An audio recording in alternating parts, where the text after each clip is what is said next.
Woo, woo, woo. Wind up your radios, boys and girls. I'll be your host for tonight's festivities.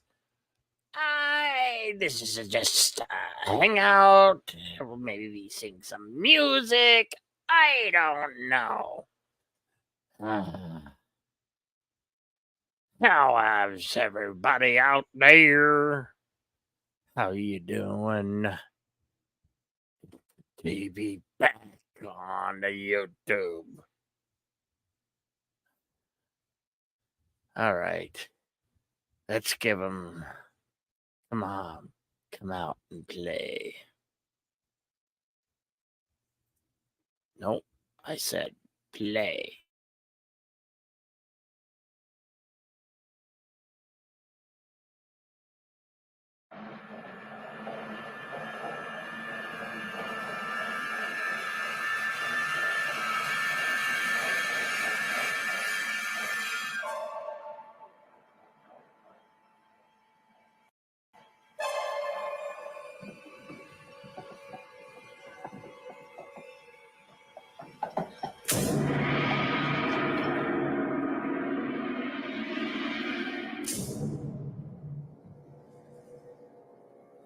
Hello, Danny.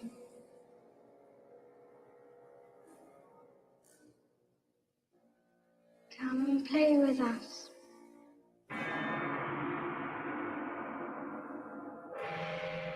Come and play with us, Danny. Forever and ever and ever.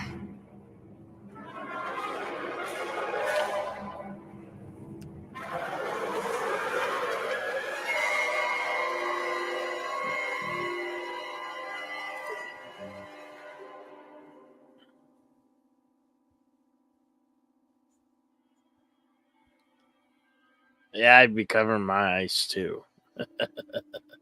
Hey, Rich the beer guzzler, what's going on? How you been, man? Tony, I'm scared. You glad the weekend's here? Remember what Mr. Halloran said? It's just like pictures in a book, Danny. Dr. Sleep was good too. It isn't real. Hey, EMC, what's going on? Howdy to you too. Red rum, red rum. Oh no, do I got one of those things. Blocking view. Oh, there it is. There I am. Clip over. So what's been going on? How you been?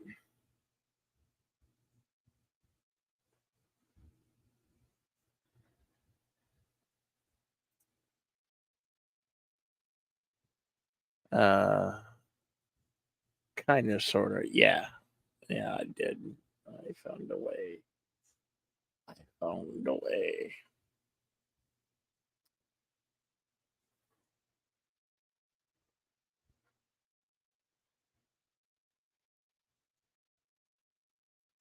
So what's been up? What you been up to?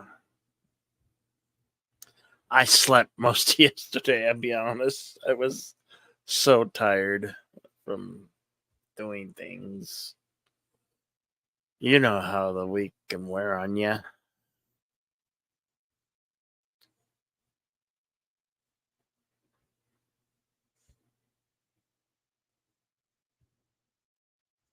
Awesome. Yeah, reminds. Yes. I just. Yeah, that's the Universal Monsters. Gotta get it all creepy. Thank you for that, EMC.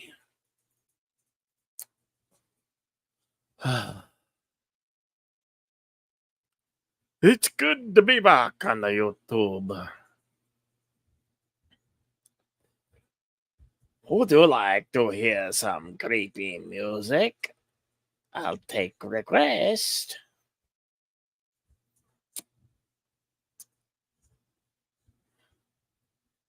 Man, what do you do in this late hour? It's well, technically in my neck of the woods, bars are just going to be getting ready to call for last call.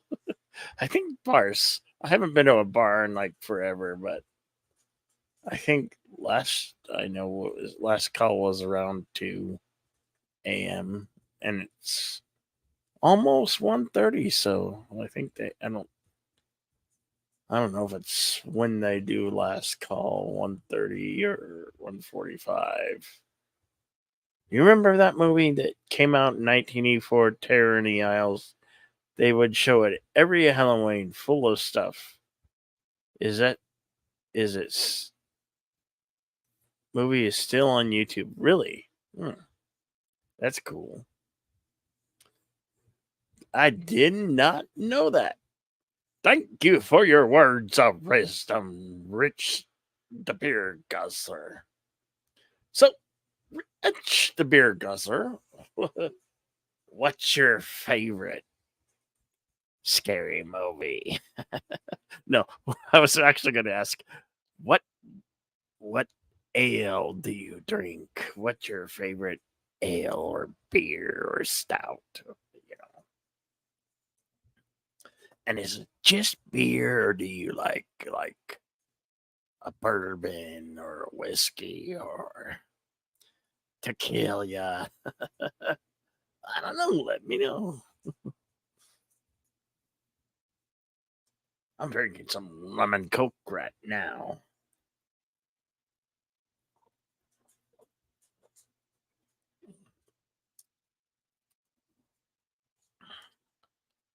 Corona, Conjuring, and Insidious. Those are good. Those are okay. Modern films. I like the stuff from the 70s and the 80s for the most part. Like Texas Chainsaw Massacre is a must see every October for me. Is like especially part 2, but I really like the first one too. Because that's where you meet Leatherface.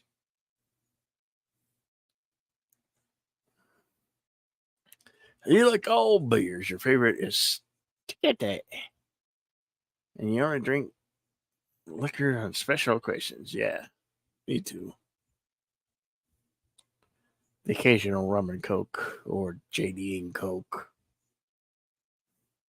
Yes, 1970 bars. The Texas Chainsaw Massacre. I liked when they pay homage to it in the 1987 film, uh, Summer School. Was it Summer School? Mark Herman. Yeah, Summer School. In the terms of a movie, yes, he that was really that's cool. That was um, what state was that in? Uh, Tennessee, right? Tennessee. That was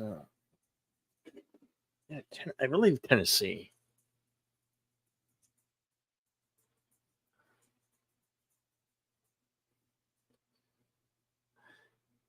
Yep, so let's go with Mr. Shoot. Yeah.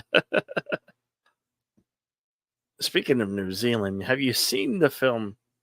Now, this film goes by two names. It's either called Brain Dead or here in the States, it was renamed Dead Alive. Yeah, that one was pretty cool. Creep Show 1 and 2.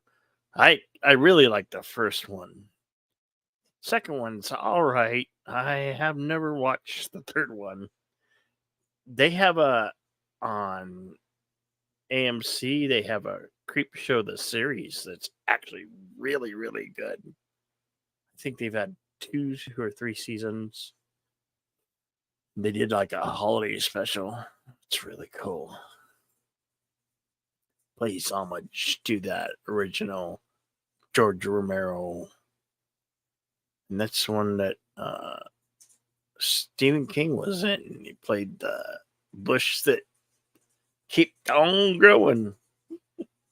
Gerald Lee, don't you touch that water. How long can you hold your breath? You think we can actually confuse the Evil Dead with Dead Alive? Okay, yeah. Yes, that was, yes. Dead Alive, or as many know it as Brain Dead. That was, yeah. Yeah, you never saw Creepshow though, but you heard it was not good. Yeah. I don't think it could be good. Yeah. Hail, Andrew Rienda. Hail to you too. Glad you're cracking up. I call one. Yeah, thanks. The only old horror movies you see is Monsters and Night of the Living Dead, 1968. George R. Romero classic, Night of the Living Dead. The only one that's in the public domain. And several YouTubers have showed that. No, they used Hershey syrup for movie blood. Yes, Hershey syrup for the movie blood because it was black and white. Now they have a colorized version of that film, but if you want to watch it in its all-round greatness, you must watch it in black and white. And that's like another staple for an October movie is watching George Romero's classic Night of the Living Dead, because that's where the zombies really took off. You know, all this zombie genre films and made zombies cool. He did make other movies, Day of the Dead and Dawn of the Dead. I think it was Dawn of the Dead and then Day of the Dead. Both classics that I still really enjoy. Have both on Blu-ray and DVD and digital.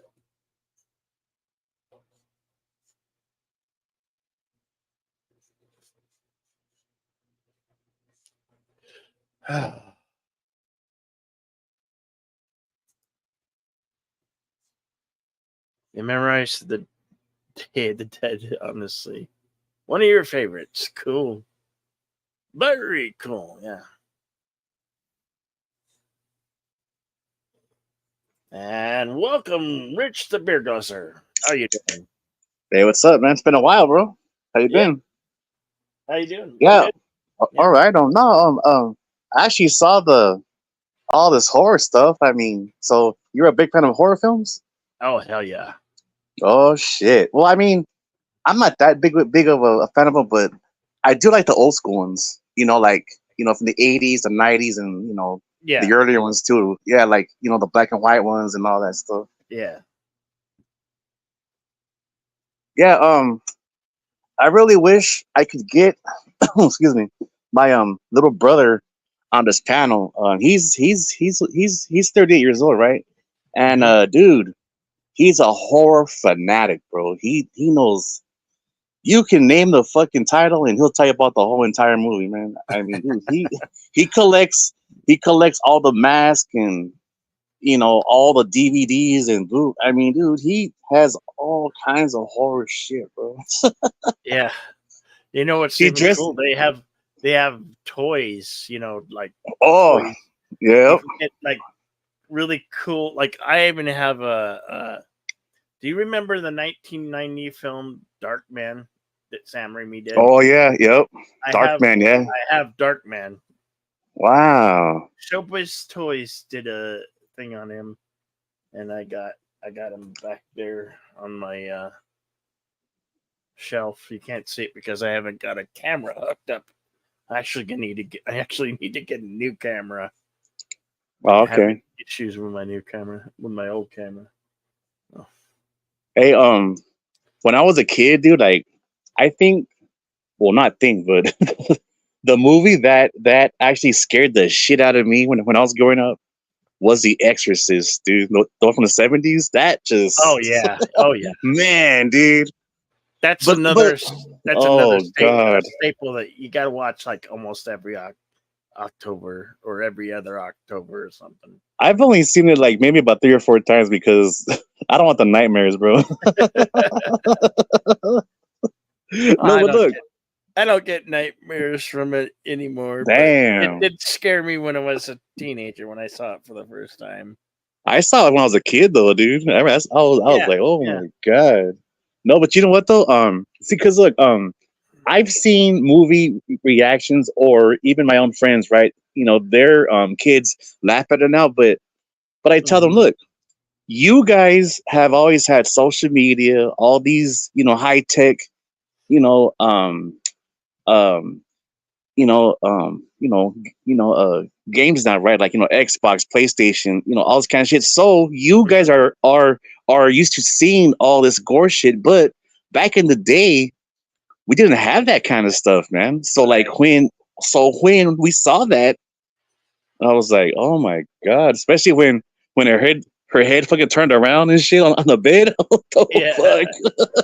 Yeah. You see it now, like it looks kind of cheesy, but for its time, it was like Yeah. kind of creepy, man. Yeah.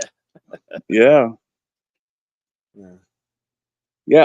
Also, because I'm in a bunch of movie groups on Facebook, and Yeah. every year they always talk about, well, horror movies, and there has been times where people said, I said, well, I don't think it passes for a horror movie, but it almost does.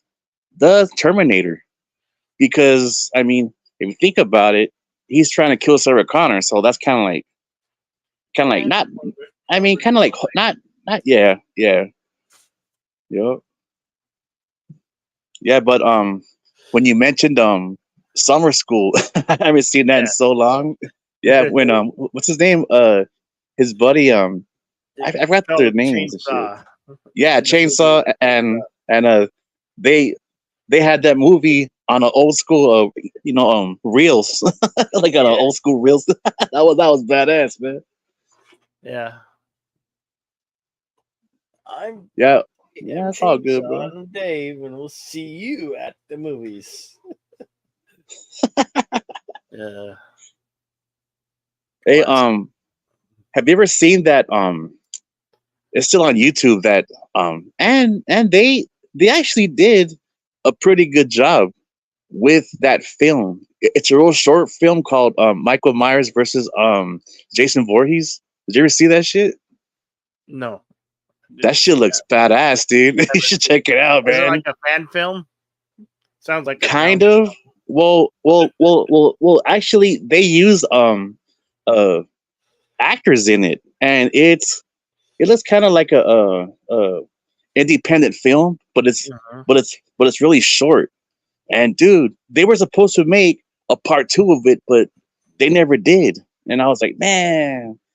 First time I saw it, I was like, man, whoever put this shit together, this was badass, man. You should check it Yeah, out, man. You should check it out, yeah. dude. It's dope, man. Yeah, man. Michael Myers I had no versus doubt. fucking yeah, dude. Speaking of well, Friday the 13th, we're having the Friday 13th this Friday. Really? Yep, Friday the 13th Oh on shit. Friday in Oh, that's creepy, October. man. Yep. Better stay home, everybody. Hi, You bet. I remember the first one distinctively because uh we we were watching it on HBO, and my dad was he was like a coworker, but he was also a friend of the family, and we were watching Friday the 13th, the original one, where Yeah, the first one. Mrs. Voorhees is the killer, Mm-hmm. not Jason. Jason, But yeah. the part the part Now, now I shit you. This will make you laugh. This will make you laugh. I don't mean to make fun, but this is one of those things that stays with you, and it has all these years. We were watching that film, right, on HBO. We all gathered around on the couch watching that film, and it got to that scene where Jason pops out of the lake to Oh God, drag I her was so down. scared. Okay, this guy Sam Dokes, he's black. All right. What, he ran out the house? He saw it. This was him watching it for the first time, right? Yeah. That one scene scared him so bad. He jumped so high and freaked out. I shit you not, he had almost turned white. He was like, remember when Oh shit. Pee Wee Herman says, you know, beware, Large Marge. Oh yeah. Oh okay. Yeah. Yeah. It was kind of like that. It's like, Oh shit. freaking out. It was the most What hysterical. a moment, man. Shit. Yeah, I mean, well, you know, we caught there in the moment in that one scene. Man. but because he got scared and we all jumped up. It wasn't funny at first, but then we could all laugh.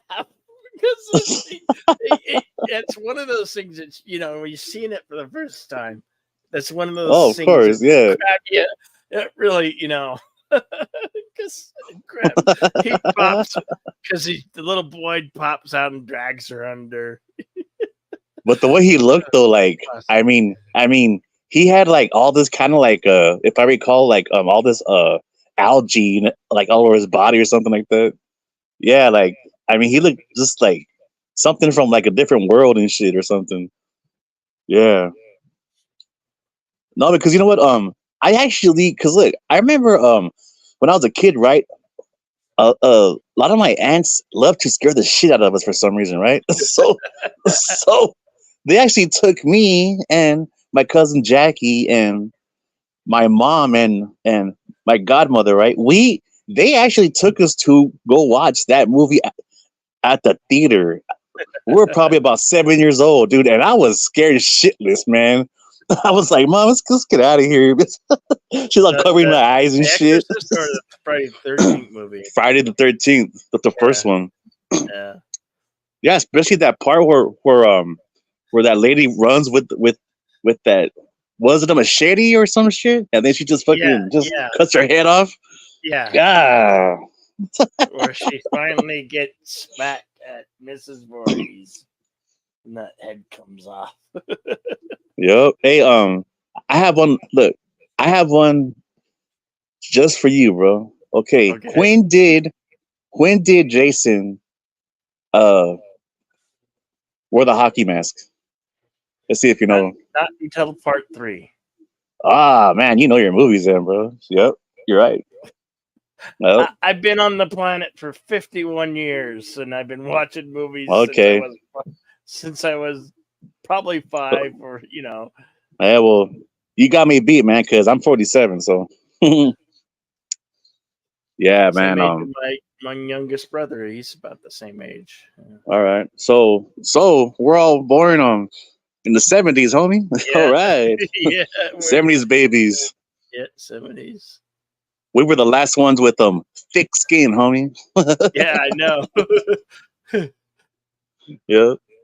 We would ride our bikes without helmets. Yeah, no shit. Skateboard without pads. Yep. We would ride the back of pickup trucks with no seat belts and no wonders of the world. Just hold on for dear life. That's when you're four-wheeling.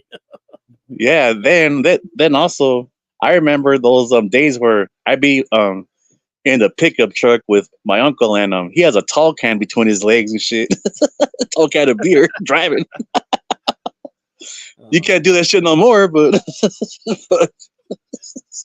he'll be sitting out there like at the liquor store with a fucking 12-pack and just be fucking throwing cans in the back of the bed. I remember one summer we went camping in, like, I think it was in Yellowstone. and we actually had an encounter with a bear. We had an Oh encounter shit! with a bear, and it wasn't Yogi Bear saying he coming to get our food. Yogi Bear. But he wanted our food, and he wanted,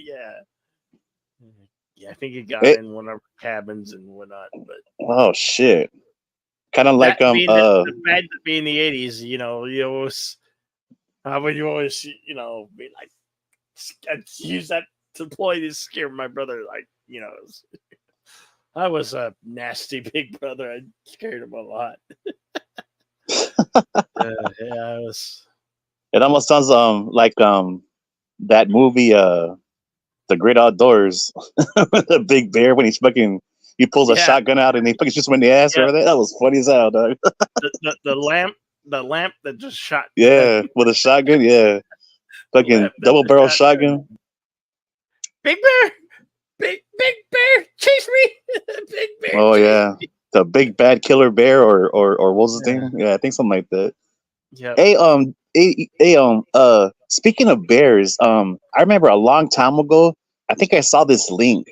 I think it was on Facebook or like some other chat site I was on, and it's probably still out there, right? And there was this family, right, who went camping, and they left their campsite, and when they came back, they saw this big bear just laying there asleep, right? And this bear went through all their fucking, tents and their ice chests and all kinds of shit, right? So they called the ranger, I guess with the walkie-talkie or like some kind of shit. But the ranger, if I recall, it wasn't on video, but it was like a true story, right? And he went there with a rifle, and he actually went to see the bear. The bear wasn't dead. You know what happened? No, what? The bear went through the ice chest, and he was biting all the cold beers, and he was sucking all the beer, so he passed out, man. Yeah, bears do that. He passed out. So yeah, so the ranger said to that family, you guys better get what you can and leave, because once he wakes up, he's gonna be pissed. That bear must have fucking sucked up what? Probably a few 30 packs or some shit. I don't know. He fucking drank all their beer, man. Yeah. When I heard that, man, I was laughing, bro. I was like, God, you never know about that shit. No, you never can tell. Well, going back to the horror films. Yeah. You remember House? Remember House? Yeah, House 1 and 2. Yeah, House, man. Yeah. Those were pretty I haven't cool. seen that. I haven't seen those in years, man. Oh. Stay tuned. Maybe I'll have to. I was gonna do last night. I was gonna start my every October. I do Buckets of Blood cinema where I watch along. So that will probably be the one that I play. Hey, it's a Mermaid Messiah. You missed karaoke Wednesday night. Oh, no worries. There'll be more karaoke tomorrow night. Yep. Well, tonight. Definitely karaoke tonight. I remember too. When I was a kid, what was that one good classic too? The Omen. Remember The Omen with the little boy? Yeah, The Omen. Yep. Yeah, man, that was kind of creepy too, man. Damien, all for you. Yep, all for you, Damien. And that dog, the Rottweiler, was his protector, man. Yeah. Mm-hmm. Man, there's been so many of them, like over the years, and they Poltergeist. They remade that in what came out. Oh, really? 2005. Yeah. Oh, yeah, that's right. Yeah, that's right. Yeah. There was also I still like Poltergeist. The old version better. Oh, of course. Yeah, man. The one from from the 70s. Oh, of course. That's like the classic version, bro. Yeah. Mm-hmm. It's all for you, Damien. All for you. At his birthday party. Yeah. Oh, yeah. Yeah, that's right.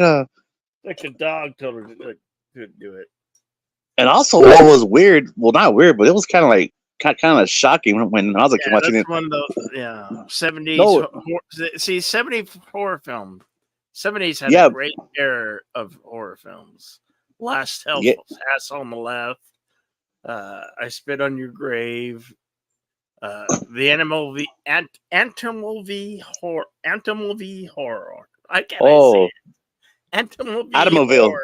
Yeah, Yeah, yeah, Adamoville. Yeah. yeah. Oh, yes. Hell yeah, man. Yup. That one was weird. I mean, not weird, but it was kind of creepy too, man. I still love that film. It's great. And And I don't. They've made yeah, I remember several that. others. So I like. I didn't like this. I think the second one and third one wasn't too bad. Uh, What was that yes, one called? Uh, Nightmares. Remember that one? Nightmares. Nightmares. Yeah, I think it came out back in like 1983. Yeah, Nightmare on Elm Street or no, Nightmares. Nightmares. Oh Yeah, yeah, I that's what think it's called. Yeah, yeah. With the video game uh who was the actor in that? It was Emilio Estevez. He was a youngster back then. Yeah, Oh, so yeah. sorry that about Mermaid. I hope you. She's suffering from allergies. I feel you. Oh man. Allergies suck. And when Yeah. you're in the height of I it, don't have them, but uh, I knock on wood. But I hope she gets well soon, man. yeah.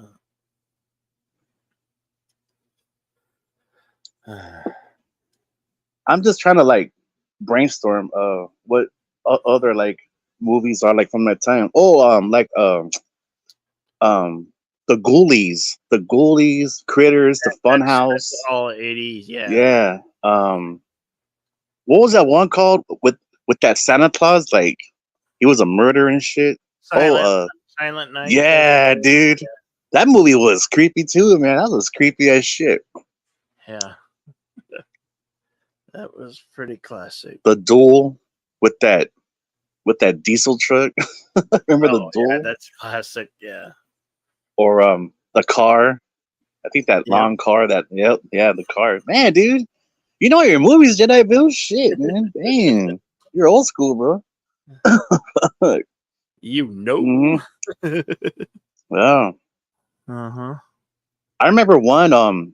There was one that I saw one time a long time ago, and it was kind of cheesy, but it was kind of funny at the same time. It was called Redneck Zombies. You ever heard of that one? Yeah, I've seen that one. Yeah, I've seen it. You know what's funny? There's so many variation of zombie movies. If it's a zombie Yeah. movie, I'm gonna watch it. Hmm. They had the Boy Scout Guide to Surviving Zombie Apocalypse or something, and there was this zombie stripper. So there's been a whole bunch. Yeah.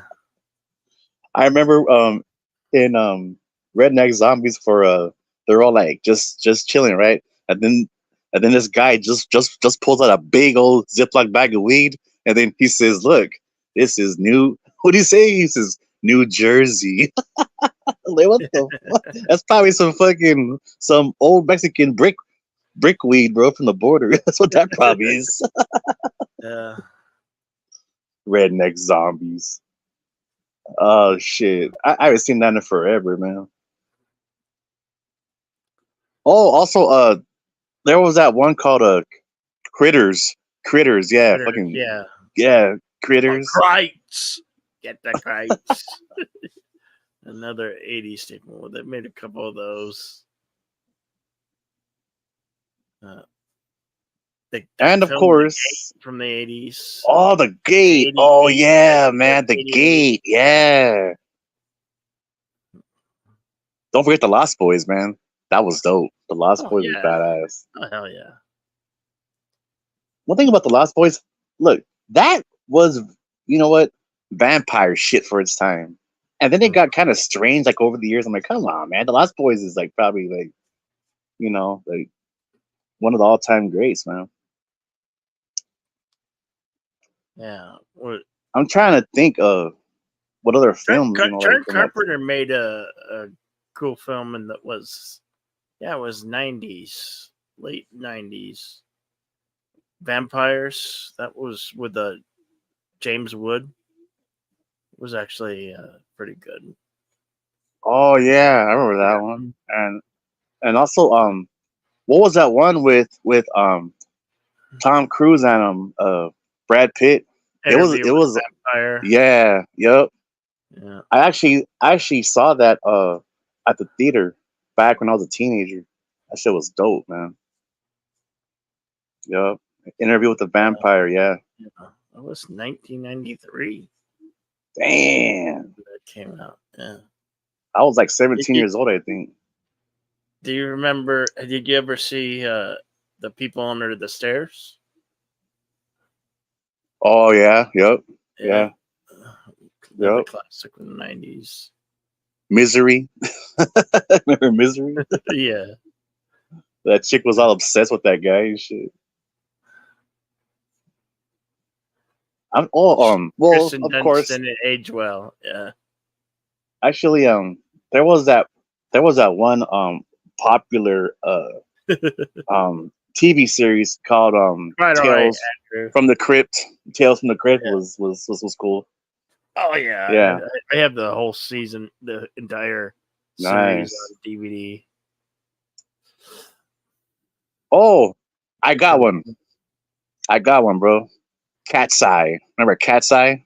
Yep, Yeah, with it's that an little fucking troll. A little troll. anthology film. Yeah, yeah, Yeah, Cat's Eye. When that guy would try to quit smoking and shit, and then yeah, he fucking kept falling. yeah. That guy was losing his I love the mind, man. scene Afterwards. where everywhere you look, I'll be Oh yeah, watching yeah. you. Been watching you. He was being watched the entire time, dude. Like, man, they were on his ass like 24/7, bro. Yeah. And instead of they put the cat in the room that lights up, they put Oh, that the was big crazy, light. man. Hmm. Yeah, those are some crazy people in that movie, man. And if they quit smoking and go to eat, and then the wife loses a finger. Oh yeah, that's right. Oh, I remember that. Yeah, And then that's how it ends, huh? And he's like, "Oh shit, they actually cut her finger off." yeah, yeah. But I think my all time favorite ones well, not just horror, but just those TV series will always be the black and white of the Twilight Zone, bro. Those are just, Yeah. man, those are the best ones, man. I actually I have them on a DVD. I have like a season 1 through like season, I think 4 or 5. And dude, Yeah. I watch them just like on the holidays though. Yeah. Just because I don't know, it's just they are just so like ahead of their time though for the '60s and shit, man. Mm-hmm. Hello, Thade. How you doing, Thade? So, I'm doing well. Yeah. Yeah, that was a Okay, good one. Then that hey Monsters and Adams Family. Of oh course. the Monsters, oh that was one of my favorites, man. When I was a kid, I used to watch that shit every Sunday, man. The Monsters, yeah, the Yeah. Adams Family and shit, yeah, yeah, dude. Yeah. Remember what was his name? Spot. Spot, the Yeah. one that fucking Mhm. they just don't make shit like that no more, dude. It's like, man, it's just No. nah. And I don't know what Rob Zombie was thinking. It that was what a waste. What a waste. That With the new Halloween films. well, no. Rob Zombie remade the the Munsters as a Oh, he film. did. Yeah, Oh, they put it on no shit. Netflix. It's Oh, god oh awful. man. And a lot of Rob Zombie's films I've liked. There's one that Yeah, yeah. there's an animated one that I would love to see a sequel to. The Which haunted one? world, the haunted world of El Serpo Bisto. Hmm. You ever seen it? No. Mm-mm. Oh, you need to drop by Buckets of Blood Theater because I'm gotta Oh, replay okay. that one now. It's classic. It's animated and it's comedy horror. Oh, cool. Yeah. Hey, I actually have a lot of friends in my life who love horror, but there are at least I would say about 3 or 4 of them. They got mad because they didn't like how Rob Zombie redid the Halloween movies. I mean, they didn't really like them at all. I said they were okay, and then they said, "No, nah, Richie fucked them all up." I'm like, "Ah, get all mad." It's okay, Andrew. I will not hold it against you. You were born in 91. Damn, 91. I graduated high school in 91. I Mine was was I was 1994. actually supposed to graduate high school, the class of 1990, but when I started school, I started 1 year later. If I would Oh, have, okay. what happened, we moved from California to Colorado. But had I started school sooner, I would have been a class of 1990. But I ended up being class of 1991 instead. Man, bro, dude, Yeah. I actually envy you, man. Man, you know why? Because you were in high school during the fucking 80s, the late 80s, man. Yeah. Shit. Yes. Man, you're Yep. lucky, man. Shit. I was Yeah. junior high. Oh shit. Wow. That was when all that good thrash metal was fucking out there, man. Like all that heavy metal, shit was fucking kicking ass back then. All the gangster rap came out too. No worries, Andrew. It's cool. Yeah. Oh, I got one. Fright Night. Remember that one? Fright Night? That's classic. Yeah, Yeah. Fright Night. Yeah, I remember that one. Right. Oh, Beetlejuice. I love Yeah. Beetlejuice, man. I actually saw that at the theater with my folks, man. No, no, no. At the drive-in. I saw that shit at the drive-in. You graduated in 1984, Tori. That's when my younger brother graduated from high school was 1994. I was a senior and he was a freshman and he graduated in 1994. Same as me. Yeah. 1994. Yeah. Back then, that's when they had a Marrow's place in 90210. Yeah. And what was that one called? Saved by the Bell. Yeah. I used to watch all that shit back then, man. Yeah, I agree. I did enjoy the remake of Fright Night, but the Fright they also made a sequel to that remake Oh and yeah. terrible. But I'd rather watch the sequel to the first film with Charlie Brewster. They didn't bring Evil Ed back, but you know. Oh, also don't forget Christine. Remember that one? Christine with that car. Christine, yeah. I've Yes, always liked that yes, one. yeah. Christine's Christine. classic.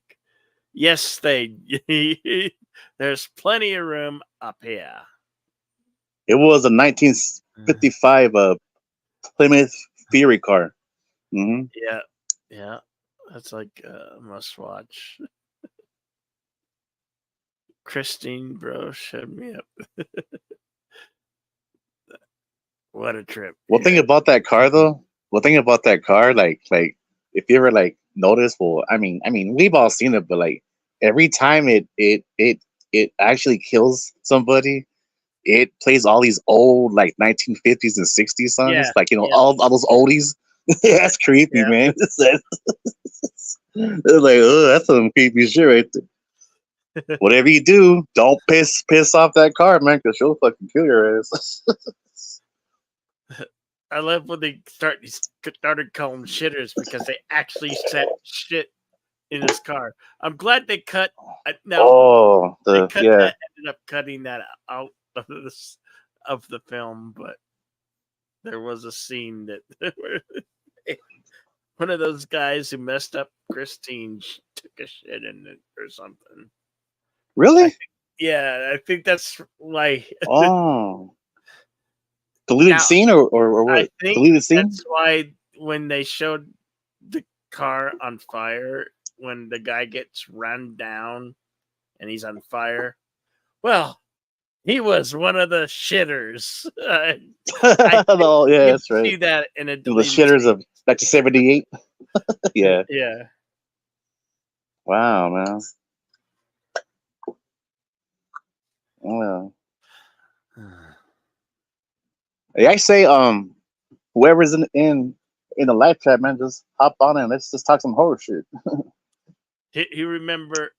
Did you ever see the Monster Squad? It's like Goonies. Oh, yeah, of course, yeah, yeah, Where they're yep. hunting The Monster Squad, yeah, Wolf, yeah, hell yeah, I remember that. Wolfman's got nards. Nards, yeah, Uh, yeah. the same Also guy that was in Fright Night 2 also played a the werewolf. Monster Squad. God, I haven't seen that in forever, man. It's getting a 4K release. Yeah. There was also one called the Willies. Remember that one? The Willies. Yeah.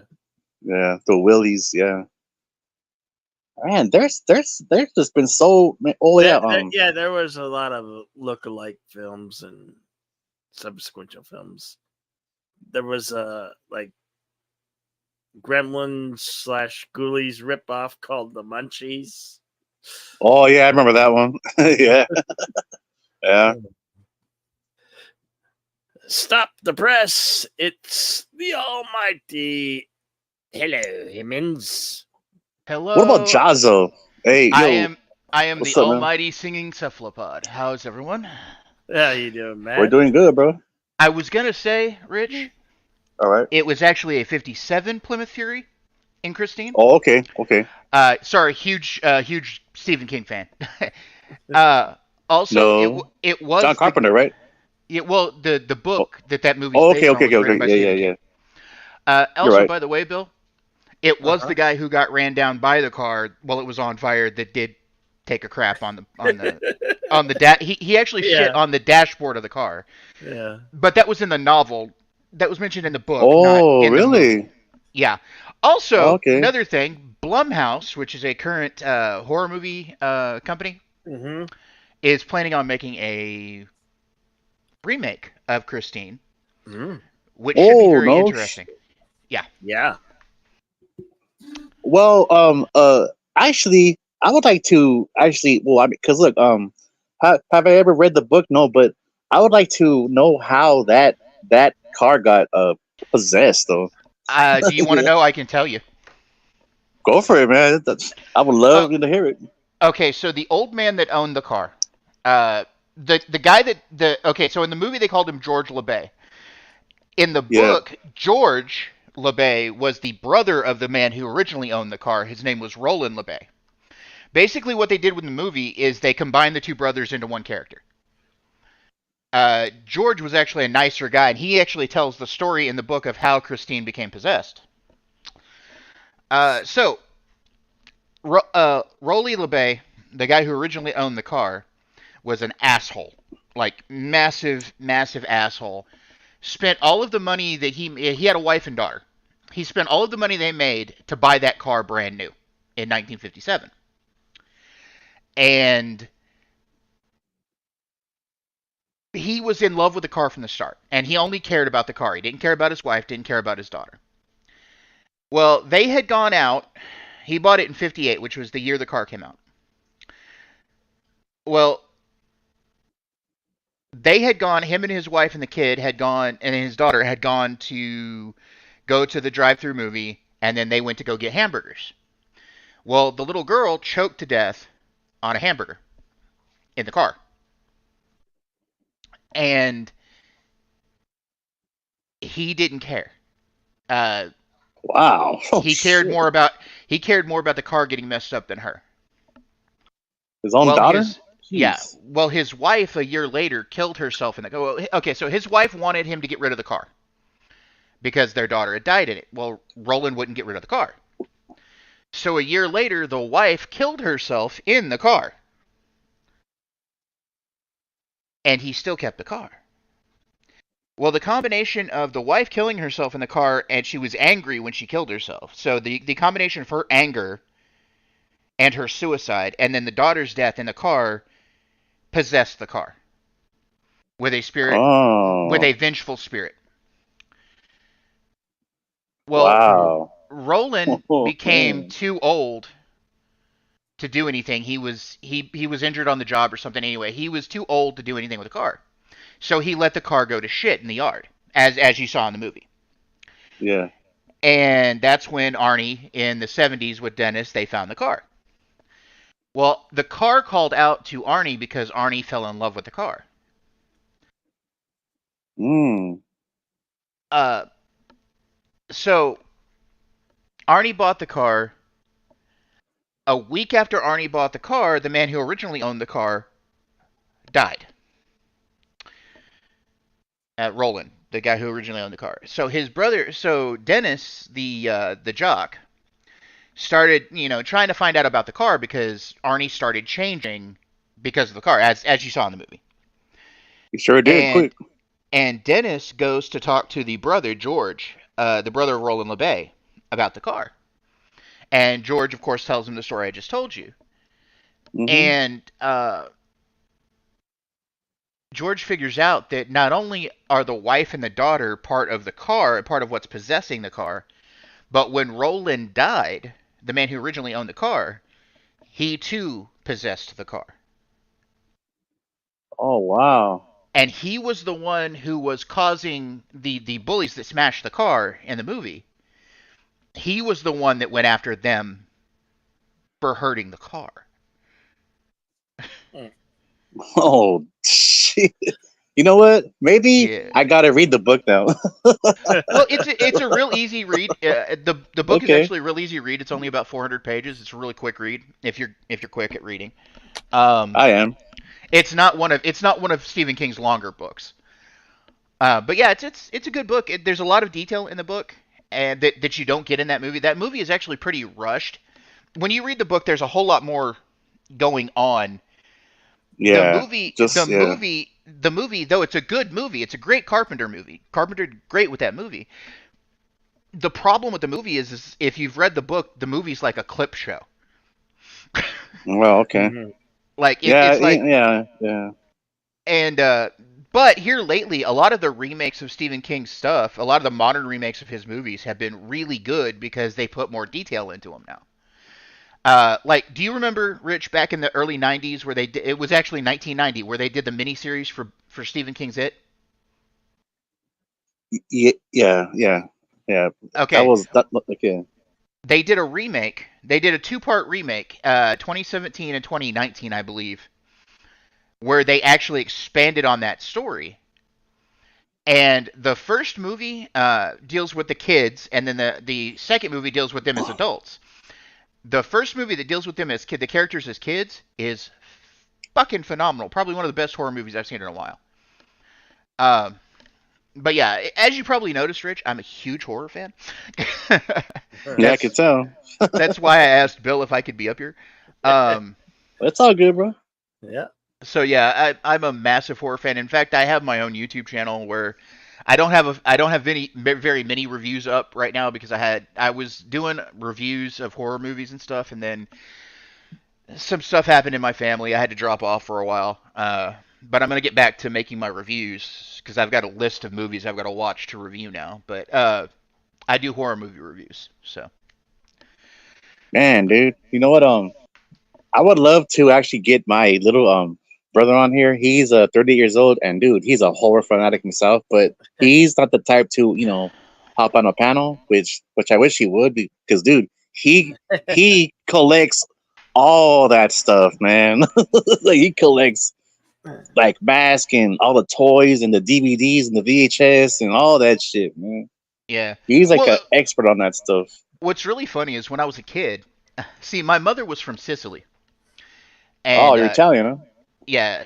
Well, I'm All half right. Italian. My dad All was right. British. My dad was British, but my mom and my dad both weren't born in this country. They were both migrants that came here, immigrants. Okay. But my mother, when I was a little kid, me and my sister, me and my twin sister, we were afraid of horror movies, like when we were little. Well, my mom come from Italy, from Sicily, and they have this form of horror movies called giallo. It's a whole genre of horror movies. And hold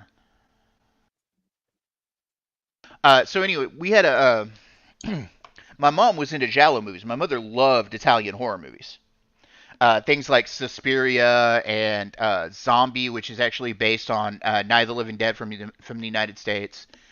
Uh, but anyway, my mother was into those horror movies. So to break us, me and my sister, from being afraid of horror movies, she sat us down and got a hold of a bunch of giallo films back in the 80s and made us watch them a couple afternoons on a weekend.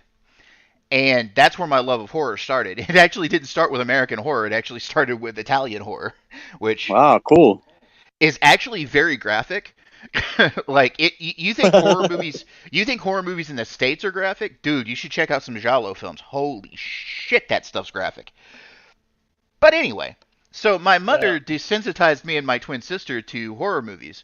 So I've been a huge horror fan since. And then when I started reading novels as I got into my teens, I started with Anne Rice and Stephen King, and I've become a huge fan of both. So All right. thank you, Bill, for dropping Yep. my link there. But yeah, so I've become a huge fan of I became a huge fan of not only movies, no, not only horror movies, but I've read a lot of horror novels too. I got into older horror like Edgar Allan Poe and H.P. Lovecraft, which is my avatar is based on an H.P. Lovecraft creature called Nyarlathotep. Uh, but I got into horror, and then I got into cosmic horror, and then I got into existential horror, and whew, horror is an interesting genre. Yeah. Both in novel form and in movies. Hey, How do well, how, yeah. how, how do I feel about Lynchian horror or Hitchcock? Okay, Hitchcock is a classic filmmaker, horrible human being, but he was a classic filmmaker. As for Lynchian horror, that dude's more weird than horror, to be honest. Uh, Lynch was Lynch is an interesting guy to watch his movies. What was that? The one he did with the what's the name of it? He did this movie with the Videodrome. With Videodrome? Dude, Videodrome. He Yeah. also did Eraserhead, which was in black and Yeah. white, which Yeah. was surreal as That one, fuck. yeah. He also, well, of course, he was responsible for the show Twin Peaks, if anybody remembers that one back in the day. Oh, Uh, yeah. Twin Peaks, yeah. Yeah. yeah, David Lynch made Twin Peaks. He also, strangely enough, for science fiction, he was the first ever person to adapt the novel Dune into a movie back in 1984. Oh, Dune? Oh, yeah, yeah. Yeah, That was yeah, David Dune. Lynch. Okay. Hey, The newest one is Denis Villeneuve, but the original was David Lynch. okay. Hey, I have a question, for everybody. Yeah. Sure. Go for it. Because, like I said earlier, I'm in a bunch of Facebook, like movie groups, horror groups, but Hmm. Hmm. I actually uh joined this one group where it's like The Shining slash Doctor Sleep, and Mm. when I talked to these fans of that film, they said the same thing. They said Doctor Sleep is totally different than the movie itself, like way much. Okay, Which so I never read it though, but that's what I was told. the book, it's not way different. Um, Okay. there are some things they change, like the little girl that's in the movie Doctor Sleep. She's not black in the book. Okay. Um, and she's also, I don't think they mentioned this in the movie, because like it's been a minute since I've seen Doctor Sleep. Which I liked. I actually liked the movie. Me But too, man. I thought the it was great. novel in the novel, the little girl is actually Danny Torrance's half sister. Wow, No, really? no, no, no, no, no, no, no, no, no, no, Okay. no, no, no, no, no. Wait a minute. Wait a minute. The girl's mother is Danny's half sister because Jack, his dad, the one that went nuts in the hotel in The Shining, had an affair on his mother. Jack Torrance. Yeah. Yeah, Jack Torrance had an affair on Wendy, and Wow. he had a daughter, and that daughter ended up being the mother of the girl that Ewan McGregor saves in the movie. That Danny, the adult Danny Torrance saves in the movie. I like this guy, Jedi Bill. That's why. That's why Yeah. I just subbed to his channel, bro. Oh, I appreciate that. Thank you. Yeah, yeah, man, no problem, bro. Nah, man, no, it's just I mean, he's very informed. I mean, I could tell this guy loves movies, man, just like me. I oh, It's all good, man. yeah, I'm a huge like movie fan just in general. I'm also Yeah, so like am I, dude. I have I'm a also shitload of movies, bro. I'm also like really knowledgeable on like comic books and Star Wars and Star Trek stuff like Oh, that. okay. And I also don't have an opinion as heavy as certain people when it comes to like newer stuff. Like I take it for what it is, not for what. I'm kind of weird when it comes to entertainment because I don't judge it based on whose agenda is what or whatever. I just base it on whether okay, do I enjoy watching it or not. You know what I'm saying? Okay. Yeah, yeah, yeah. So like a lot of people don't like the newer Star Wars stuff. I think it's hit or miss. You know what I'm saying? Like some of it I like, I some of it I think. don't. I mean, yeah, same here. Cause I was born in '75, so I mean, cause I I actually was too. grew up. You and I are the Yeah, same age. You and I are the yeah. same age. Okay. Yeah. So we grew up to all the old school shit. So yeah. Yeah. Yeah. Well, okay. So I saw the original Star Wars trilogy, for example, with my dad. My dad actually took the first one of the first movies I ever saw. I saw in a drive-through theater, and it was Empire Strikes Back. Oh, And that's like my favorite one right there, man. I love that every one.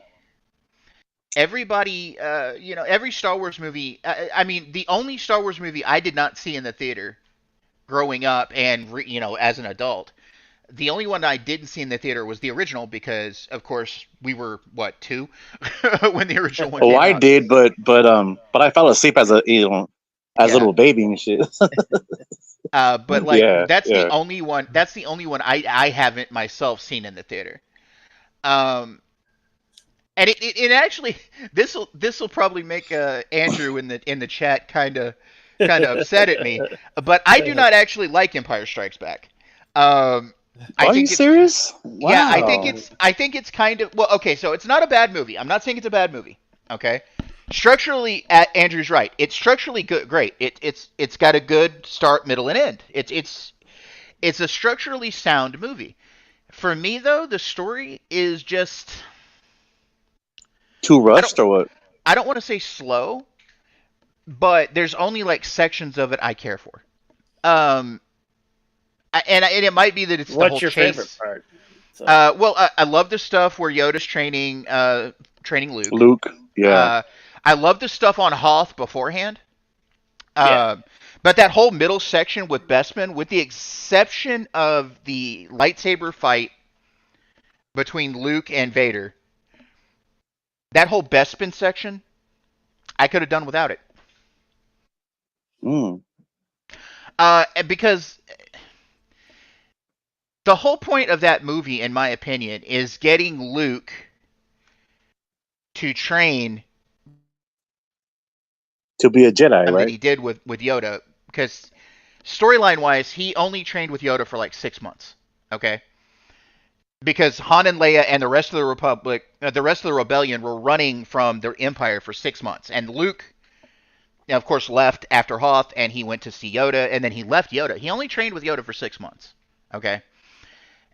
And the whole point of that movie was to get Luke to Yoda, and then to get him moved on to facing Vader to realize that Vader is his father. Spoiler alert for a 40-year-old movie, by the way. But like, Yeah. when you get to the meat and potatoes of it, it's great. But that whole section at Cloud City is literally just to introduce Lando Calrissian, which Lando's a great character and all. Don't get me wrong. No hate towards Billy D. Williams. Great character. But why? Yeah, I mean, cause that's almost saying like, well, remember that one movie called Flash Gordon, like what, back in 1980? Yeah. Okay, I mean, it's almost kind of like that, right? Well, he goes to that city and then he fights that guy on that fucking table where all the spikes, right? They all just pop out and shit, and then it's Right. like, well, I mean, did they actually really need that part in that movie?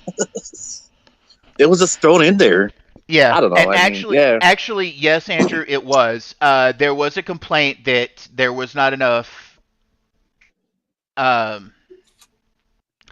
Even back then, there was a complaint there wasn't enough diversity in the Star Wars thing because there was a lot of British characters and they were fascists and stuff like that. So Billy D. Williams' character Lando, who was going to be introduced anyway, Lando Calrissian. was put into, because he wasn't actually going to be introduced until the third movie, Oh, okay. but he was put into the second movie, and the whole Cloud City thing was put into the second movie because people were like, well, there's not enough diversity in the movie.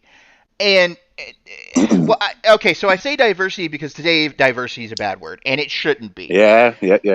True. It shouldn't be. There should be representation for people. Okay, and yeah. I'm not going to sit here and call people racist because they don't like it or whatever. That's not my bag. Okay, but my thing is, you have to admit that first movie, with the exception of like Chewbacca, a lot of white folk. And I say that, as super white. I'm Italian and British. I am like, I couldn't be any more white unless I was Irish, maybe. I don't know, but like, that first movie's super white, guys. I mean, and I'm not. I'm not offended, bro. I'm not Uh, offended here, dog. Vader is That's all handicapped, for goodness sake. Yeah. Hail the Padawan be. Good to see you, pal. What's up, What- Padawannabe? How you doing, brother? What about that one part where Chewbacca got because he started to fucking choke Lando, and he's like, "You motherfucker!" He fucking turned against us, man. Right? He could have easily just broke his neck, man, if he wanted to. Chewbacca's like, "You bitch." He's like, "Yeah," he's like, "You motherfucker, set us up." And then he's like, "There is still a chance to save Han." He's like, "All right, you better I be had no fucking choice. true." I had no choice. Yeah, that's what he said. Yeah, I remember that part. There's still a chance to save Han. How do you say? He's There's how do you still say? a chance to save Han. Yeah, he said first. No, but at first he said, "I was just trying to help." I'm like, "Oh yeah, Yeah. that's some fucking help." I love that. Like Chewbacca's strangling him. I was just trying to help, and Leia doesn't say stop strangling him. Leia's like, "Oh yeah, you were trying to help."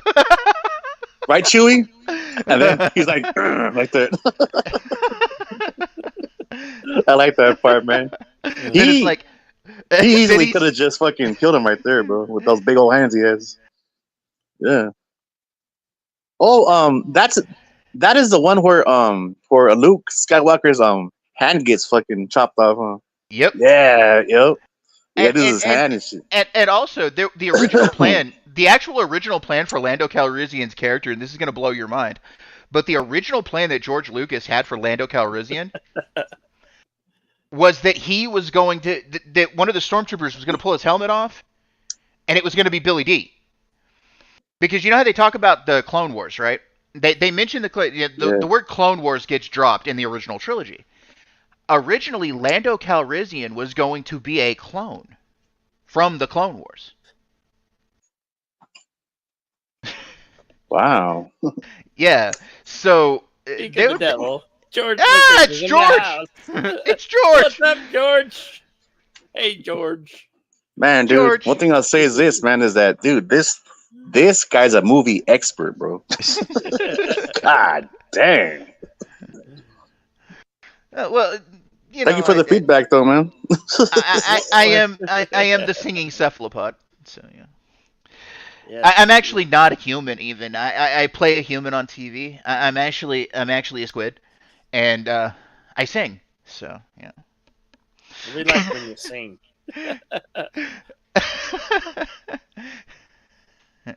Yes, the hand becomes Luke Skywalker in the Heir to the Empire series, which was, by the way, and I just want to point this out to all of the Star Wars people that are mad that the extended universe novels were never kept by Disney.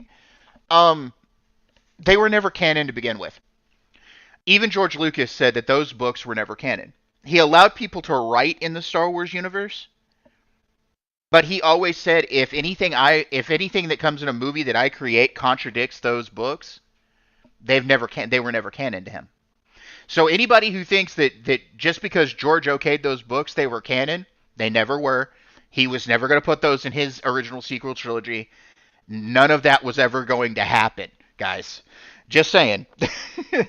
There's a lot of people who have a lot of revisionist history when it comes to Star Wars that think George meant those books to be the continuation of the story. That was never true. Just want to put that out there. And I put that out there even saying that I loved those books. I've read every Star Wars novel over the last 30 plus years. And those were never canon to the main Star Wars story. Ever. Just saying. Okay. I've had thanks. people. Wow. I've had people like try to argue that fact with me, and it's like, no, guys. George said they were never canon. Basically fan fiction, but they were fan fiction written by honest to good, awesome novelists. And like I said, I will. To the Empire is a fantastic read. Timothy Zahn is a fantastic author. Yeah. And also, by the way, not a lot of people know this, but when they moved Grand Admiral Thrawn into the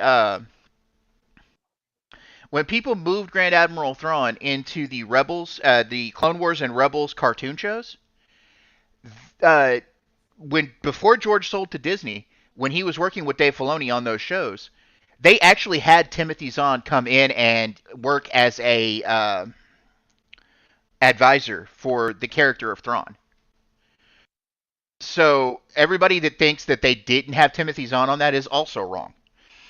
Any representation of Thrawn has had Timothy Zahn involved with him, including the newest Ahsoka show. So he was an advisor. He was in an advisory position on everything that's included Thrawn in the movies or TV shows. So Very cool. yeah, so Timothy Zahn, probably one of the best authors. Him and Michael Stackpole were some of the best Star Wars authors that wrote those books. Hey, well, thanks for sharing that, Almighty. Hey, I have a question though. Let's I mean, not going back to the horror stuff, but what okay, look, are you a fan of Breaking Bad and Cobra Kai? Actually, yes, I am. Oh shit! Cobra Kai. Cobra Kai is amazing. Yes, it is. I think it's probably the best version of nostalgia bait ever. Is it a little comical? Of course. But if you guys look at like the original Karate Kid movies, they were kind of comical at times. Yeah. and they lampooned themselves a lot. There was a lot of the thing about Cobra Kai that a lot of people need to realize is that it doesn't take itself seriously, and that's the best part about it. Not a problem, Andrew.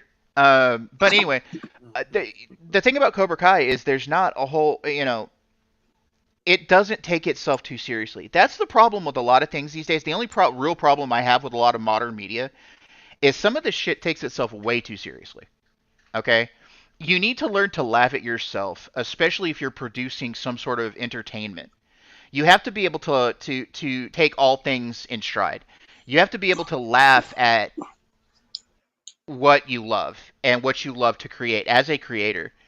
And I say this as a writer myself.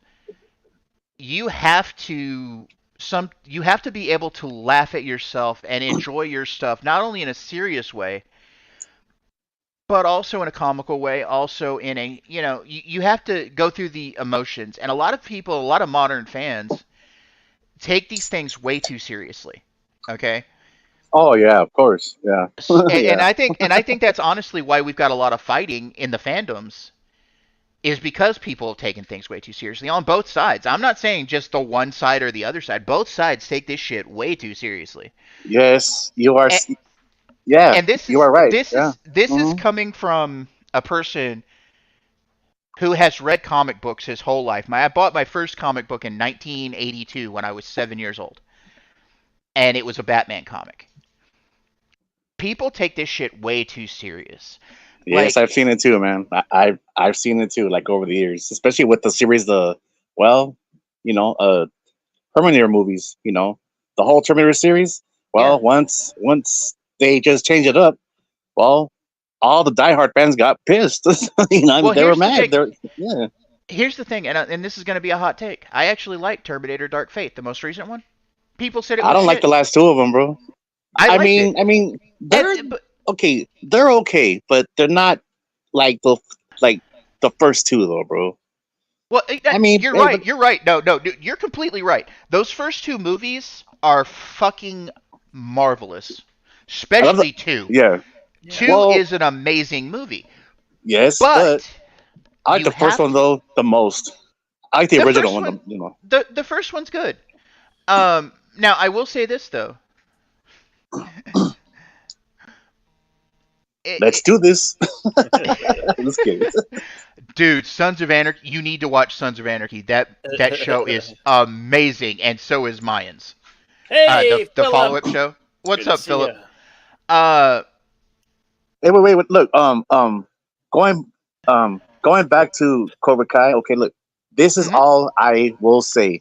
The first time I saw that trailer, I said, "Man, this is gonna be some cheesy ass shit." But I gave it a chance, and when I saw it, I was hooked, man. I said, "Man, these writers did a good job with it, man." I was like, it was good. That's the thing. If you stop taking this stuff way too seriously and stop putting expectations on a thing, you can go into it and enjoy it. I said the same thing. I said the same thing about Cobra Kai. I saw the trailer. You're like, that's not gonna work. I saw the trailer and I was like, why are we looking at this from Johnny's point of view? He was an asshole. Yeah, I love it. I love the take on. But then I sat down and I watwatced it with my brother. Same here. And my brother was like, "What do you think of this?" Good. Because we grew up with the Karate Kid movies. We were, me and my brother were martial artists, mostly because of our dad, because he was a huge military guy. But we were martial artists. And if as a martial artist, if you look back at the Karate Kid movies, holy shit, some of those moves should not have worked. That crane kick shit doesn't work. It's all part of the movies, bro. The silliest move there ever was. Hey, well, look. There was only one person who was missing in Cobra Kai, and it was Mr. Miyagi, man. But it was just like, well. But the thing about that I actually like how they actually put him in there somewhat. But Well, Pat Morita died. Pat Morita actually died before they started producing the film. But Pat Morita did know about it. They actually talked to him about it. And Uh, you know, he wanted them to make it. He wanted them to do it. He said it would be a great idea. And yeah, there is a huge Mr. Miyagi shaped hole in that whole series. There really is. But that they honor his memory. Both the character and True. the Yeah. actor.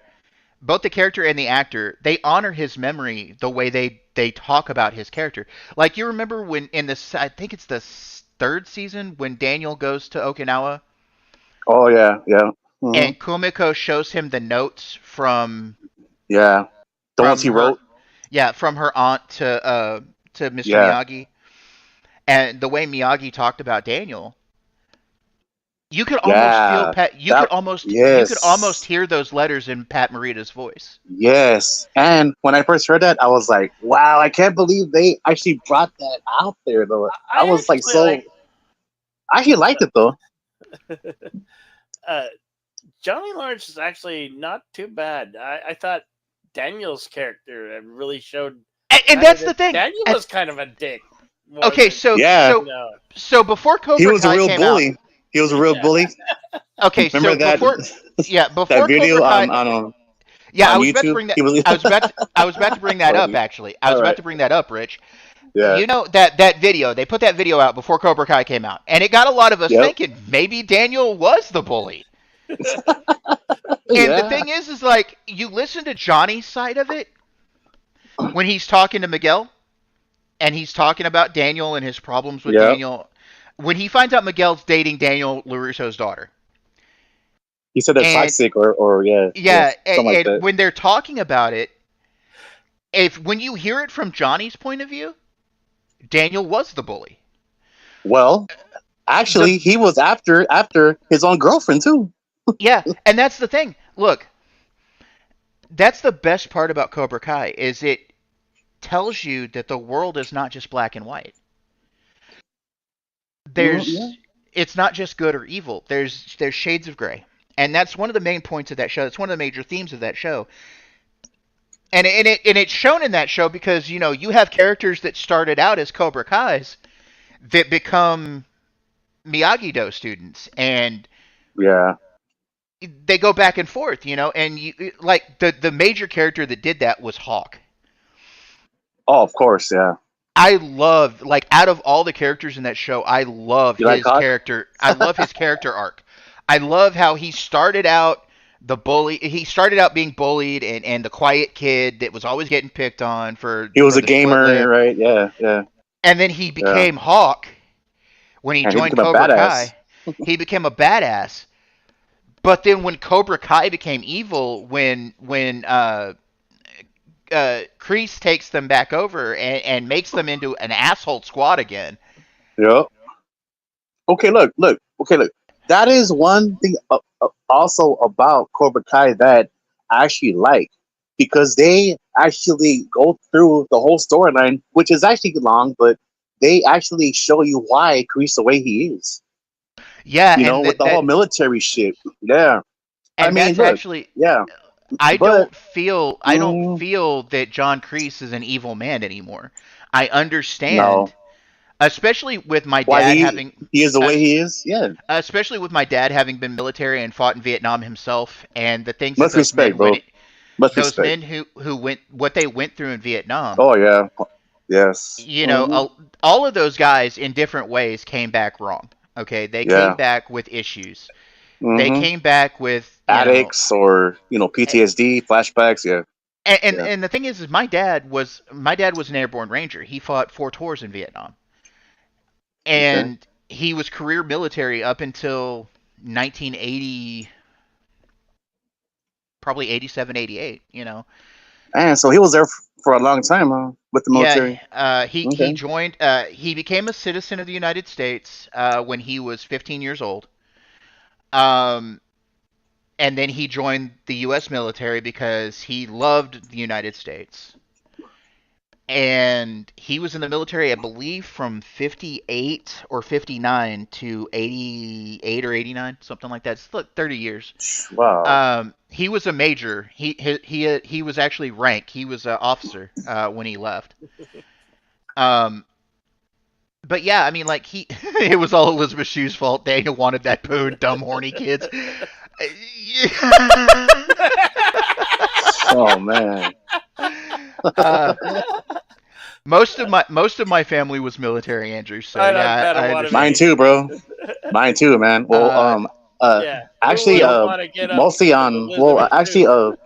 actually, mostly on my mom's side. Yeah. Well, Army, Navy, Marines, Air My Force. So grandfather, yeah. my grandfather was on a British. He was part of the British Royal Navy.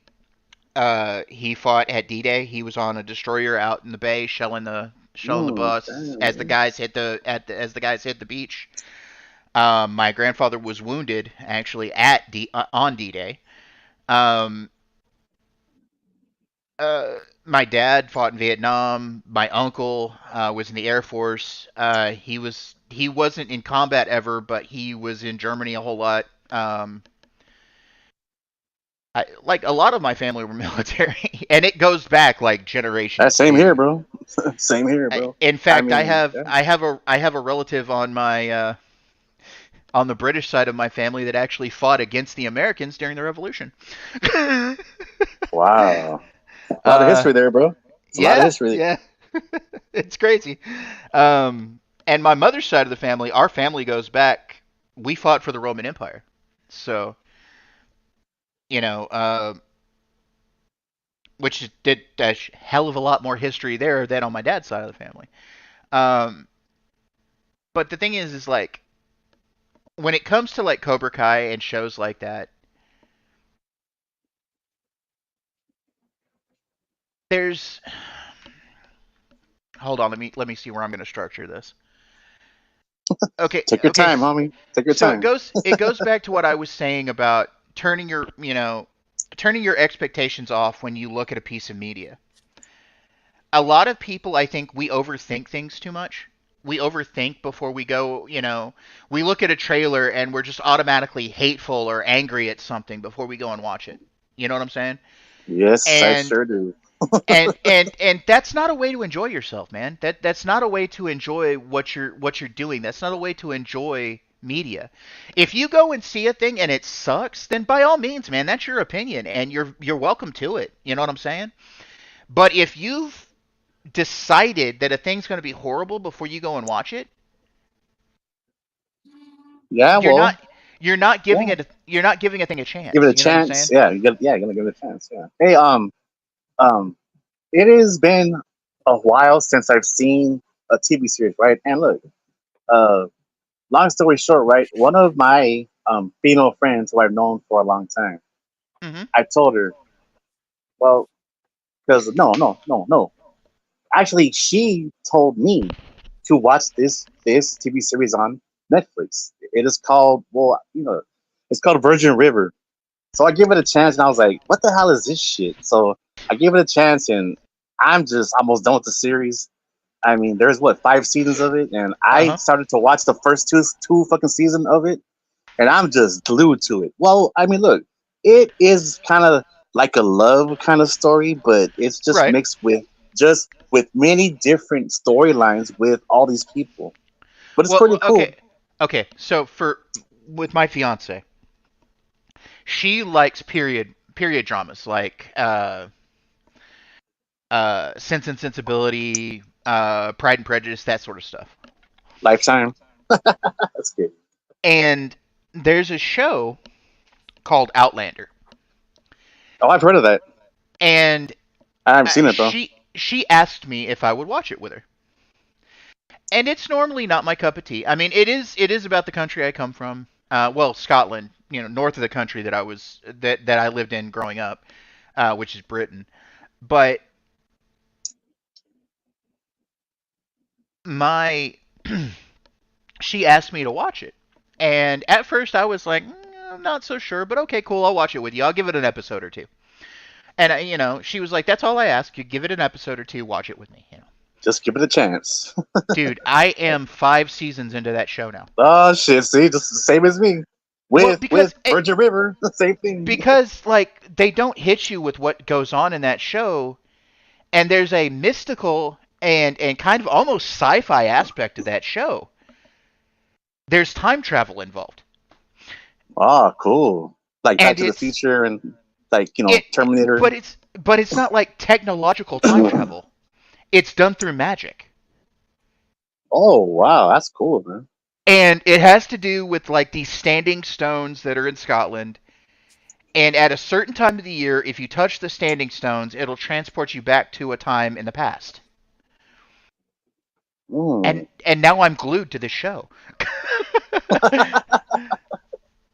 Hey, well, hey, thanks for Hail, Blue sharing that. Harvest. Hey, because I was on this one panel. It was about a few years ago, and we were talking about well, Indiana Jones, right? Well, Mm-hmm. right. I saw. Well, I haven't seen the latest one, but uh, well, those of us who are born, from back in the day. So I like the first three, yes, but my favorite will always be the first one. Okay, so it was not really a debate about which one was better. With the Crystal Skull, I didn't like the part where the alien showed up at the end. But one thing I'll say is this: I actually changed it up, and then they're like, "Rich, where are you going with this?" I said, "Well, look, did you guys know that Indiana Jones, all those artifacts are actually kind of true and shit? Because like, look, they're actually biblical artifacts, like the Yep. Holy Grail, the Ark. Yeah, yeah. So and also, I even told them this. Have you noticed that the German Nazis back in the day, they wanted to find this kind of shit. Mm-hmm. And there was this one guy who I've never met, and I didn't even know this. He said that Indiana Jones Part Two, the one where it Temple Doom. yeah, The he one said with the Shankara stones, yeah. yeah. Oh, okay. He actually put it on the fucking screen, and he said, "Check this out. This was before the first one." I didn't even know Yeah, that. it's I was like, Yeah. "No shit." Yeah, it was Yeah, a it's actually, prequel. if you watch them in Sure. I didn't even know order, that. if you watch them in prequel, if you watch them in timeline order, you Sequential. actually Oh, actually have to okay. watch Temple of Doom first. They're sequential. Oh, okay. Well, I mean, cause look, I actually didn't, know about this at first. Yep. A lot of You're people don't. right, Blue Harvest. That Yeah. was So the villain. yeah. Mularam, Shuraram. Yeah. So actually, the one with those three rocks was the first one, then, right? Mm-hmm. Yep. Yeah. Oh wow. And actually, the I didn't even Shankara know that. stones, the stones in that movie are actually religious artifacts when it comes to the Cover Yeah. your Hindu religion. heart, Indy. Cover your heart. Cover your heart, Indy. Cover your heart. Dude, did you know he's acting again? The guy who played Short Round. No He shit. was Yes. he was in a movie He called was Everything. everything all at once. Yeah. Oh Yeah. wow. He was in that, and he's also in the second season of Loki. He won the Oscar for Yep, everything he won. all where at once. Yep, he actually won the Oscar for Best Supporting Actor. And his Wow, man. He's co-star, coming. his co-star from the Goonies is been his agent. Yep, I think that's so cool. His and agent. he's Yeah. also in the talent Loki agent. season 2, by the way, which is a great show. Loki is an awesome show. It really What? is. What? It's amazing, What? My ears cannot believe this. dude. Loki season 1 sucked. Loki It's season 2 almost has been. bad as WandaVision. Loki season 2 is actually pretty good, and what have I always told you, Bill? You're welcome to your opinion. Oh no! You're welcome to your opinion, but I've loved it. I've loved it.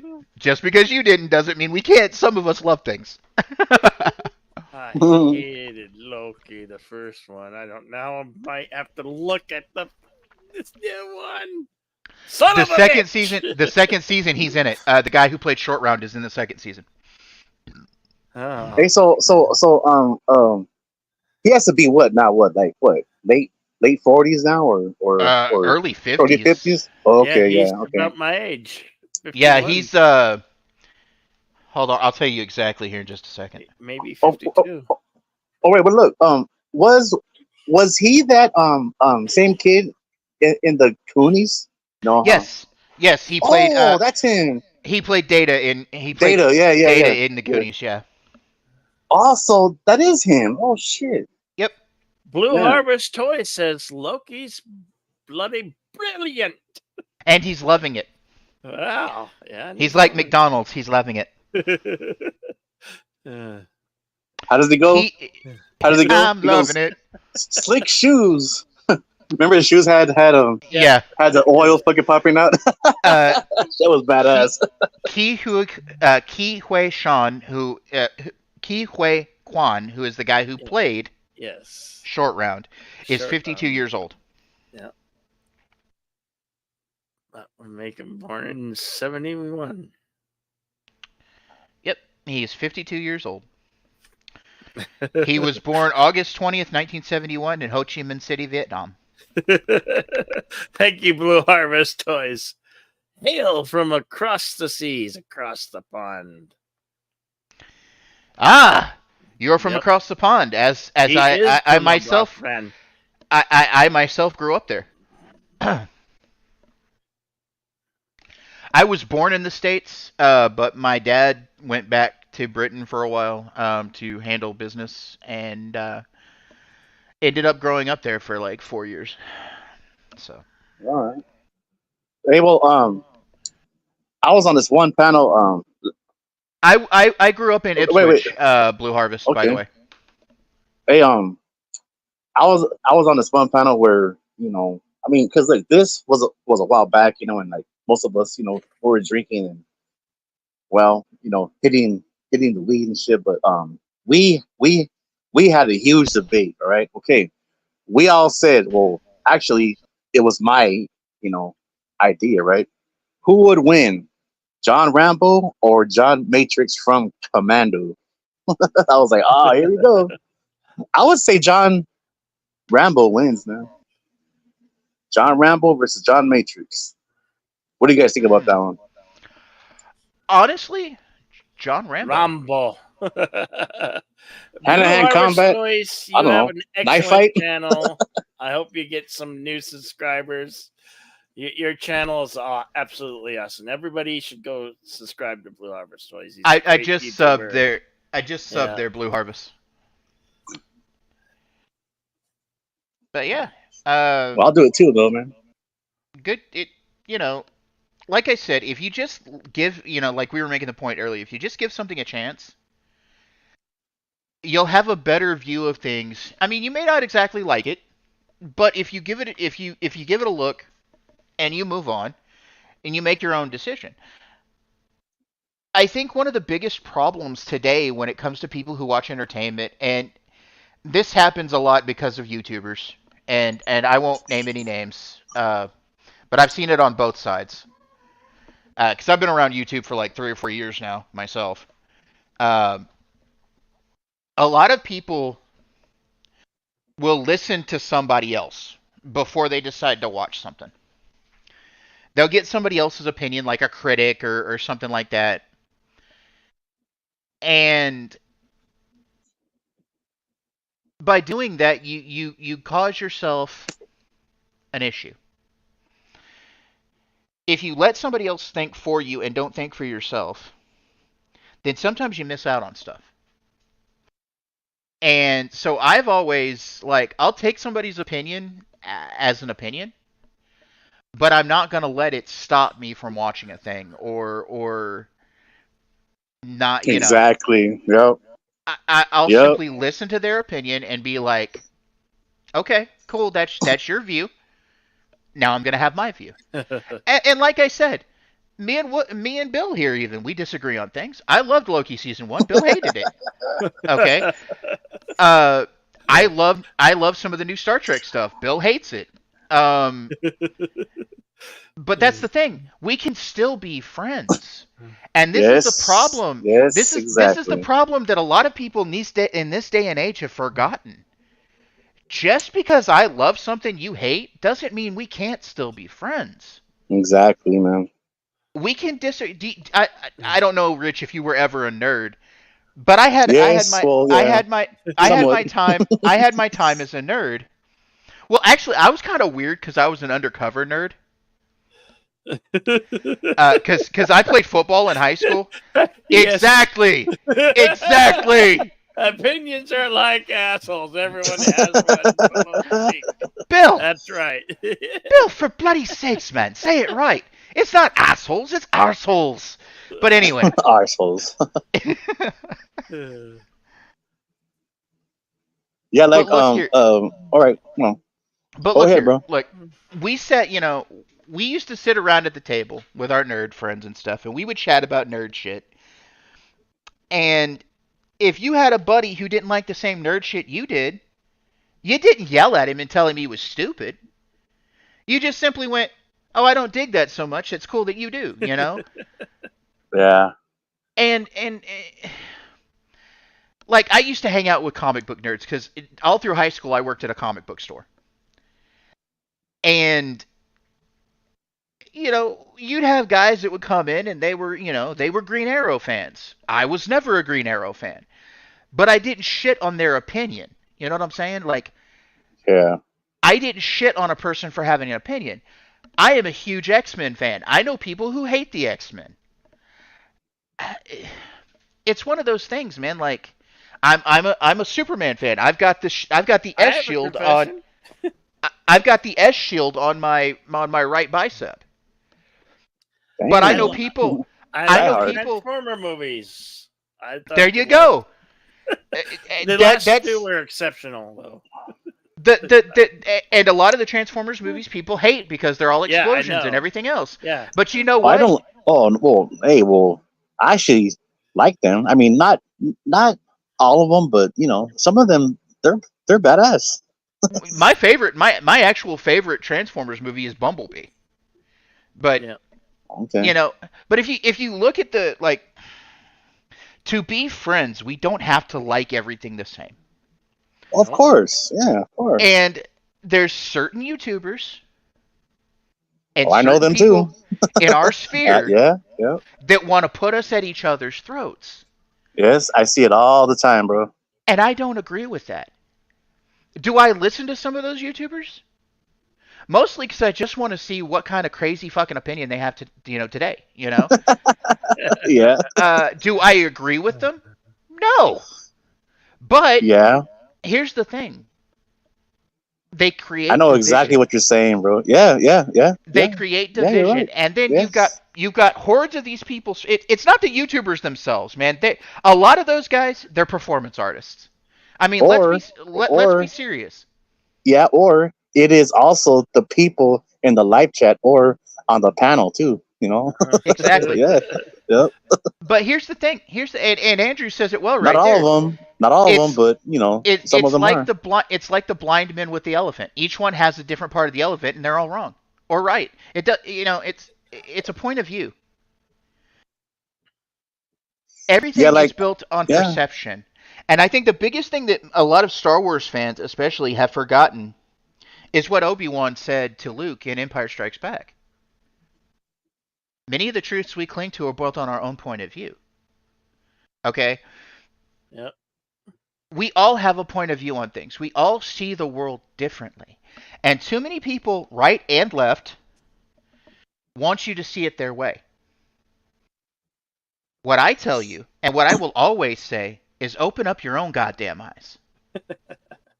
Look at things for yourself. Don't let somebody else tell you the sky is blue if you think it's green. Everyone has to live within their own perception.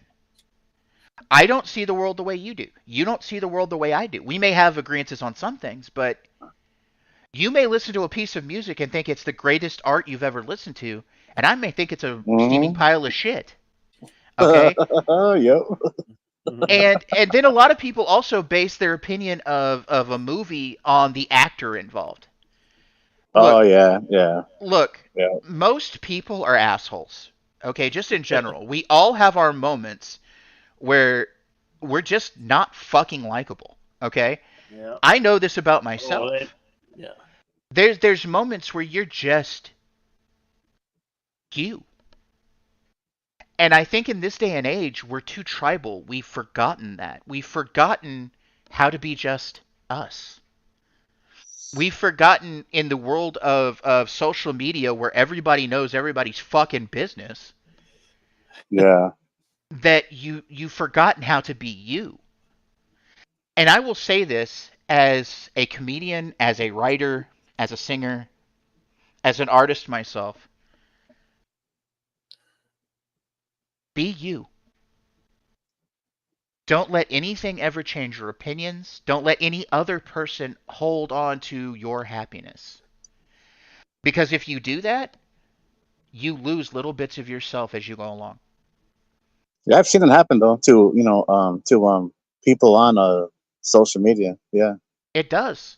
yeah, You become tribalized. You go yeah, once you feel like you have to join this group or that group or whatever. Fuck that, man. yeah. I am going to be me. Do I have friends in both groups? Yes. Same here. Do Yep. I, I am, and I'm going to be just a tad political for just a moment. And this probably won't make me any friends, but I don't give a fuck. I don't agree with politicians on either side. Well, Because the one thing that yeah. I will Okay. Yeah. Okay. Yeah. the one thing that I will point out to you is this. Take it easy, brother. Be Yeah. safe. Later, Boo Harvest. All Take right, care, man. brother. Peace out, One homie. thing one thing that you have to understand about politicians, there is not one politician that gives a fuck about you as a person. Yeah. All Yeah. they That's give a true. fuck about is your votes and what you can do to further their career. And what they do is just, well, divide us anyways. You Exactly. know. Mhm. Exactly. All they do is divide. Democrats, Republicans, both sides, they Uh. fucking divide you. They Yeah. fucking Well. divide you. Yeah. Okay. Look. Okay. Let's not go that deep. But look. Okay, look. One thing I will say is this. Look. It is also my fault because look, I do join panels where we talk about you know, politics, religion, abortion, world issues. Okay, yes, Rich knows about all that kind of shit, but do I bring that here? No. But one thing, but hey, look, but it's all good. But look, I've actually told on a panel, probably about like last week, I was on because look, these people were mad about this and the whole economy, and Hmm. I said, look, This is a this is eg- exactly what they want us to do is clash with each other because Uh huh. these politicians they are behind fucking closed doors with their hard liquor, right, with ice cubes, with cigars, and they are just thinking of ways just to fuck us over. I'm serious. that's Like I that's what they said, do. they're Yeah. thinking of ways to keep us at each Mm-hmm. other's throats so they can Yep. further their own fucking career. Exactly, And bro. That's yeah. some of these politicians have been in that same fucking spot for 40 fucking years. Yeah, and most of them need to just retire. Get the fuck Well, out of line. and that's the thing. There's a politician. I can't recall his name just right off the top of my head, but this has been within the last couple of days. He's proposed a bunch of stuff that I think will fix a lot of those problems. He's proposed term limits to where you can only serve for so long, and then you have to move on, let somebody new in there. And I think Oh, the of biggest thing course, yeah. I think the Some new biggest blood in there. yeah I think the Hmm. biggest thing that will help our economy and help our government and help this country as a whole come back together is to realize we've all got differences. You Well, may of not agree course, with those yeah. differences. You may not agree with those differences, and I get that. We all have our own opinions, and I won't go too deeply into mine here, but like That's okay. That's all right. for each their own, you know. Oh yeah, Do yeah, I yeah. do I agree with certain lifestyles? No. No. But I will say this: as long as you're not hurting a child, as long as you're not hurting an animal, Yeah. Hmm. go do what you do, man. Like, if you're a grown fucking adult and you want to be trans, or if you're a grown fucking adult and you want to be homosexual, either gay, either way, or if you just want to be bisexual, man, that's on you. I don't care. Do what you fucking do. I'm not going to judge a person for making decisions as an adult. Okay? Yeah. Well. Okay. Look. Just don't Yeah. hurt children. Just don't hurt children and don't hurt animals. It's pretty Yeah. fucking simple. Don't hurt things that can't fight for themselves. Hallelujah. Hey. Amen. Yeah. Last thing. About this topic, and then we'll. You know what? Just go back to the movies and shit. Okay. But okay. Look. I actually got blocked. One time on a panel because all I said was this. And look, their whole live said right there, open live topic discussion. And they Uh-huh. brought that up. They brought that up, and all I said was this: I'm not against gays, bis, les, trans. Okay, look, all I said was that I don't agree with the LGBTQ because they are pushing their agenda on innocent kids, man, and that's not right. That's all I said. And then they got fucking pissed off, and then they were fucking mad at me, and then they were telling me shit, and then they just blocked me off the fucking. I was like, God, hey man, And you that- asked me. and that's You asked me. and that's the thing. Okay. Hmm. And that's what I said a minute ago. Yeah, Don't involve children. exactly. Because you know why? Kids are innocent. If I you're mean, this- 18 years old and you've lived your whole Oh, life as a yeah. guy and you decide you want to be a girl, that's on you. Yeah. You're an adult. Yeah. All right. Well, let's just go back to the movies. But Yeah, all yeah, that it's other all shit, all that other shit in the past, you know what I'm saying? Mhm. Yes, Padawannabe, you are fucking correct. George Carlin was a Yes. god. And Oh, everything he God. talked about, and everything Carlin talked about, Oh, everything my is happening right now. Yes. Everything. Yep. George Carlin is the greatest comedian of all time, man. And he always said, He both spoke sides some were good full of truths. shit. Both sides were full of shit. He always said that. And you know what? He's right. Yep. I was raised on Carlin. The very Pretty first much. Carlin I ever heard Me too. came Me too. from calm down, Oh, you. no. Oh, was he all right? Yeah, he jumped up on me and jumped wrong.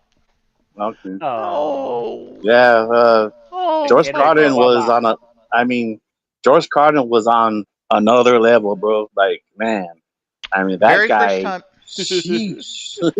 I got Very in first trouble. time. I got in trouble taking his tape to school. We went Oh to, shit! we went, Oh my we god! went to the zoo in Phoenix, and we were taking our lunch break, and we had a ghetto blaster, and I was playing the George Carlin tape, and everybody loved it. And the teacher didn't like me so much. Very first comedy I ever Wow, heard. bro. Very first comedy I ever heard. I was probably 7, 8 years old, and my dad had a stereo with a record player. And he had Toledo Window Box, which was a George Carlin album back in the day. And he had Big Bamboo by Cheech and Chong. Oh wow! And my dad had taught me and my sister how to use the record player because we liked listening to his records because he had a bunch of, he had comedy records, he had music records, stuff like that. And we liked listening to him because he used to play them at night. We got used to hearing them, And my dad taught us how to use the stereo. So anytime my dad was gone, I would put his records on and I would listen to him. And that was like my first exposure to George Carlin? comedy was Toledo Window Box. And and then of course Cheech and Chong's Big Bamboo, which by the way, the Big Bamboo album came with a giant rolling paper for Yeah. weed. I've actually And if you- heard about and- that. Yeah. And my dad was missing his on his album, and I asked him one time, I said, what used to go in this slot? And my dad was like, oh, it was a giant rolling paper to smoke weed. And I asked He my used dad, it? I said, well, where's your rolling paper, Dad? And he says, I smoked it.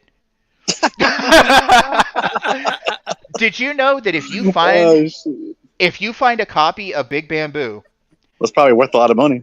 with Pretty the sure, rolling paper, it's fucking phenomenally expensive these days. I'm sure it is, man. Because sure it is. everybody smoked that bomber joint. I'm sure they did. Man, big weed smoker here, by the way. Just saying. Yeah, well, I still smoke, but not like I used to. But yeah, I mean, yeah. I mean, I still blaze, but not like I used to. Hey, speaking about George, Connor, right? My stepdad, he actually went with his best friend back in 1978, I think, and they actually saw him in San Diego Sports Arena. Ooh, I was like, cool. wow. I was like, man, you're lucky, man. He's like, yeah. Well, he said, well, back then, we just drank beer all night, with a pitcher of beer all night long, and we were just laughing our asses off watching George Carlin on stage. Well, Carlin was a trip. I actually got to see his show where you were all diseased back in the day. I remember that one. That's just funny as hell. And I also got to see Robin Williams in the Weapons of Self-Destruction tour. Live? Yeah, live. I saw him here. Wow, I saw him in man, Dallas. that must have been awesome, man. Dude, he was funny as fuck too, man. Robin Williams was like, man. The dude was like energy personified. Oh, of course. I mean, time. That guy's funny as hell. Dude, Jamming in New York was awesome. That's a great Carlin. Mm-hmm. Oh, fuck yeah. Mm-hmm. I actually have that. CD still. I've got a Plex Place server for my stuff. That's oh, dude, a place for my stuff is good the too. album I got in trouble with. A place for my stuff. A place for my stuff. Yeah. I've actually got a Plex server that has all the George Carlin comedy specials on it. Damn. Like I said, remember before sorry. the pandemic shut us down, I used to go to comedy clubs and do open mic nights. So, kind of. Oh, cool, man. Carlin and Cheech and Chong and Eddie Murphy and Richard Pryor, they're all like my influences when it comes to comedy. Richard Pryor is also another legend, man. Oh yeah. Hey, look. I remember I was on this one panel, right? And we actually talked about Richard Pryor, and I brought up something that everybody agreed with. I said, there is no way in hell they would remake that movie called The Fucking Toy. Remember the toy? Yeah. That was, and then I even said this. Did you guys know that Richard Pryor actually wrote the whole script for Blazing Saddles? They would never make that shit nowadays. What's interesting is that movie's hilarious, bro. Blazing Saddles is like a fucking classic. Blazing Saddles is amazing. My favorite. I love it. I love that shit. Hey, no, wait, look. One thing I'll say is this, right? You know what's funny? When the black guy said, "Where's the white women at?" Oh, you know what's interesting about that movie? You know what's interesting? You know what's interesting about that movie about Blazing Saddles? What? It's funny as fuck and all that. Mel Brooks was afraid to use the N-word in that movie. Okay, yeah, I'm pretty sure, yeah. Because of Cleavon Little, his main actor. And Cleavon Little looked at him and went, "Dude, use the fucking word. It'll make it hilarious." They got around it. Hey, also, what was actually funny about that movie was when the black guy, right? He actually took himself hostage. Remember that? Yeah. He took himself. Oh, and God, man. There was also when Richard Pryor was with what was that one actor that Gene white Wilder. guy. Yeah. Gene Wilder. They made a Stir Crazy and some other movies and Hear No Evil, See No Evil, Speak No Oh Evil. yeah, man. Those were funny as shit, man. Oh yeah. Oh, well, Gene Wilder was fucking hilarious. And Well, of that's course why he he was, worked. man. That's why he worked with Mel Brooks a lot. You know, he was in Young Frankenstein. He was in Blazing Oh, Saddles. that's right. Young Frankenstein. That's a badass movie, bro. He was in I haven't seen that in years. He was in High Anxiety. Um, He was a Willy Wonka, of course. You know. he was also Willy Wonka, but in High Anxiety, I think it's High Anxiety. He played a Jewish rabbi, and there's a point where he's chasing a chicken because they want to eat the chicken, and he's like I don't want to hurt you, I just want to eat you, you know. Fucking hilarious. Because he's chasing the chicken because the chicken's running from him. He's like, no, don't run from me, don't run from me. I don't want to hurt you. I just want to eat you. You know. Those movies are classics. My Oh, of favorite, course. Yeah. my favorite Mel Brooks movie is History of the World Part One, Oh, and it's been a long time they since I've seen just it. they just made a miniseries called History of the World Part Two. Mel Brooks did, and it's on Hulu. God, Hulu, God. And you know, a lot of people said you can't make that kind of humor these days. You can. You just have to know how to do it and get everybody on board. Okay, well, look. Explain this. There is no way that they would ever have somebody like Archie Bunker back on TV. Well, okay. Well, let's go to something even closer, even more recent. Did you know George that? Jefferson. No. Did you know that these days? Okay, so did you ever watch The Sopranos? No, nah, Okay, man. No. The Sopranos. Being an Italian, The Sopranos is actually very, very, very, very correct. Okay, as to how Italian families are, even in the mafia, and even that show that came out just about 22 years ago now, um, even that show would be hard to make these days because Why is that? there's parts of that show where they don't hide from the racism, they don't hide from any of it. Oh, Uh, okay. there's a character, his name is Noah, that's dating Tony Soprano's daughter at one point, one of the seasons, and Noah's half black. He's half Jewish, half black, and no, you don't have to be Italian, Kronos. What the hell? Anyway, naughty Kronos, naughty. But Noah's half black, and he's dating Tony Soprano's daughter. And Tony comes home, and he sees his daughter and this half black kid, and she's in college. They're kind of hanging out at her parents' house, and she goes upstairs to grab something out of her room to take back to the dorm, and Tony stops Noah and says, "Hey, y'all are just friends, right?" And Noah's like, "No, I'm dating your daughter." And he goes, "Oh, uh." No, And he says some like very, very racist things to Noah, and basically pisses Noah off. yeah. And he says, birds of a feather flock together. Basically, he says, you shouldn't be dating my daughter, and that would not go over well. But the thing is that's how some families are. Like my family wasn't, because my dad, he was never racist, but I had uncles that were straight up Italian on my mother's side of the family that did not like black people, and Mm. those things were true and everything. You could not do that in a show these days because Oh of that. no.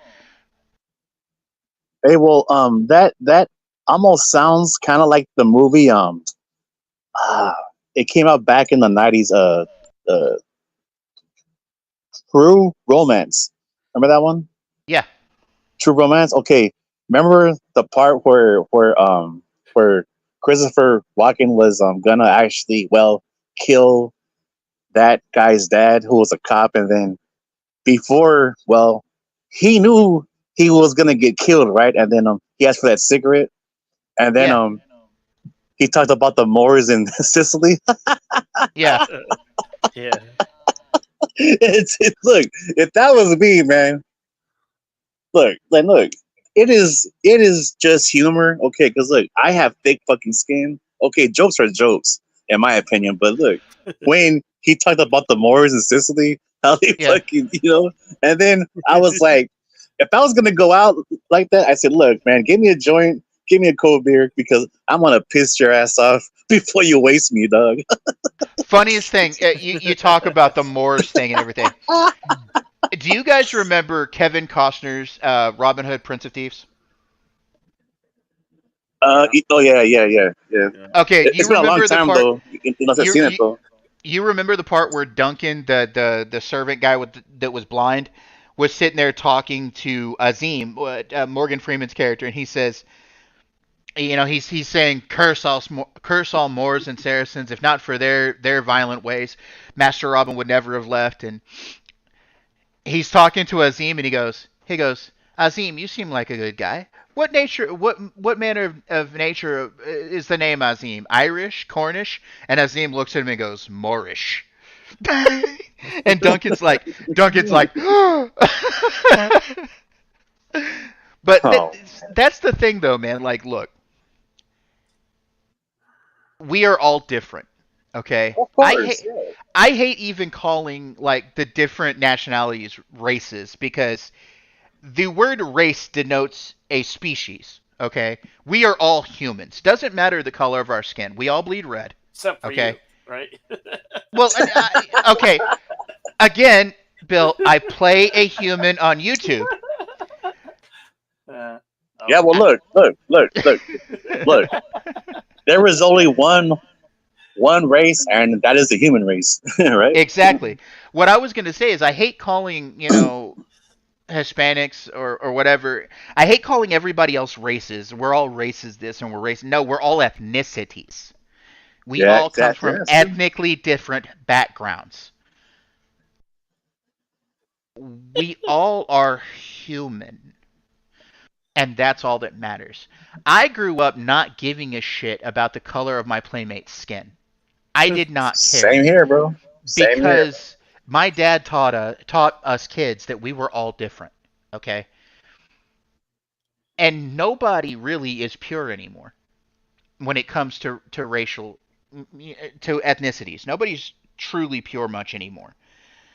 I mean, there are cases, of course, but there's a little bit of all of us and everybody.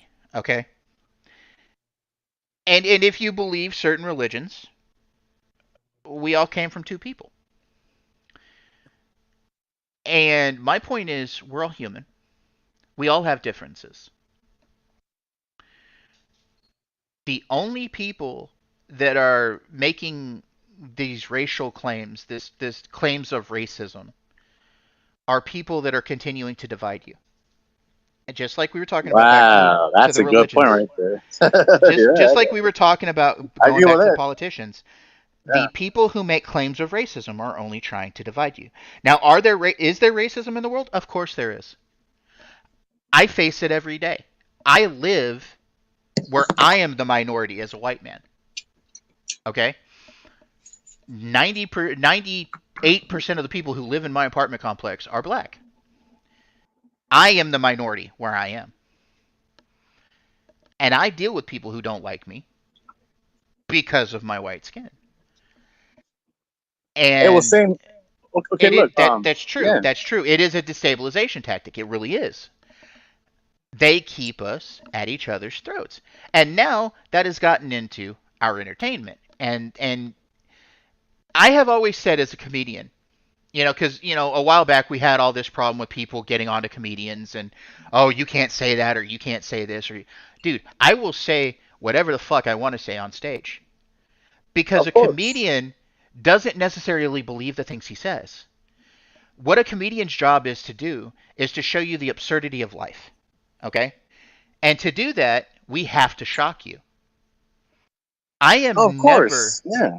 I am never going to apologize for some shit I say on stage to anyone, because I am up here doing a job. We are just like the modern day court jesters as comedians. You're a modern day court jester. You are there to make the absurdity of life a thing, to bring people out of their everyday comfort zone. That is your job as a comedian. That is your job as an entertainer. You bring people out of their comfort zones. Okay? And if you take that away, we are going to become a very, very vanilla society. You have Oh, to be yeah, able to yeah. you have to be able to laugh at the world around you. And then this also goes back to something I said earlier about being taking entertainment too seriously, being upset because something doesn't fit exactly the way putting expectations on a thing.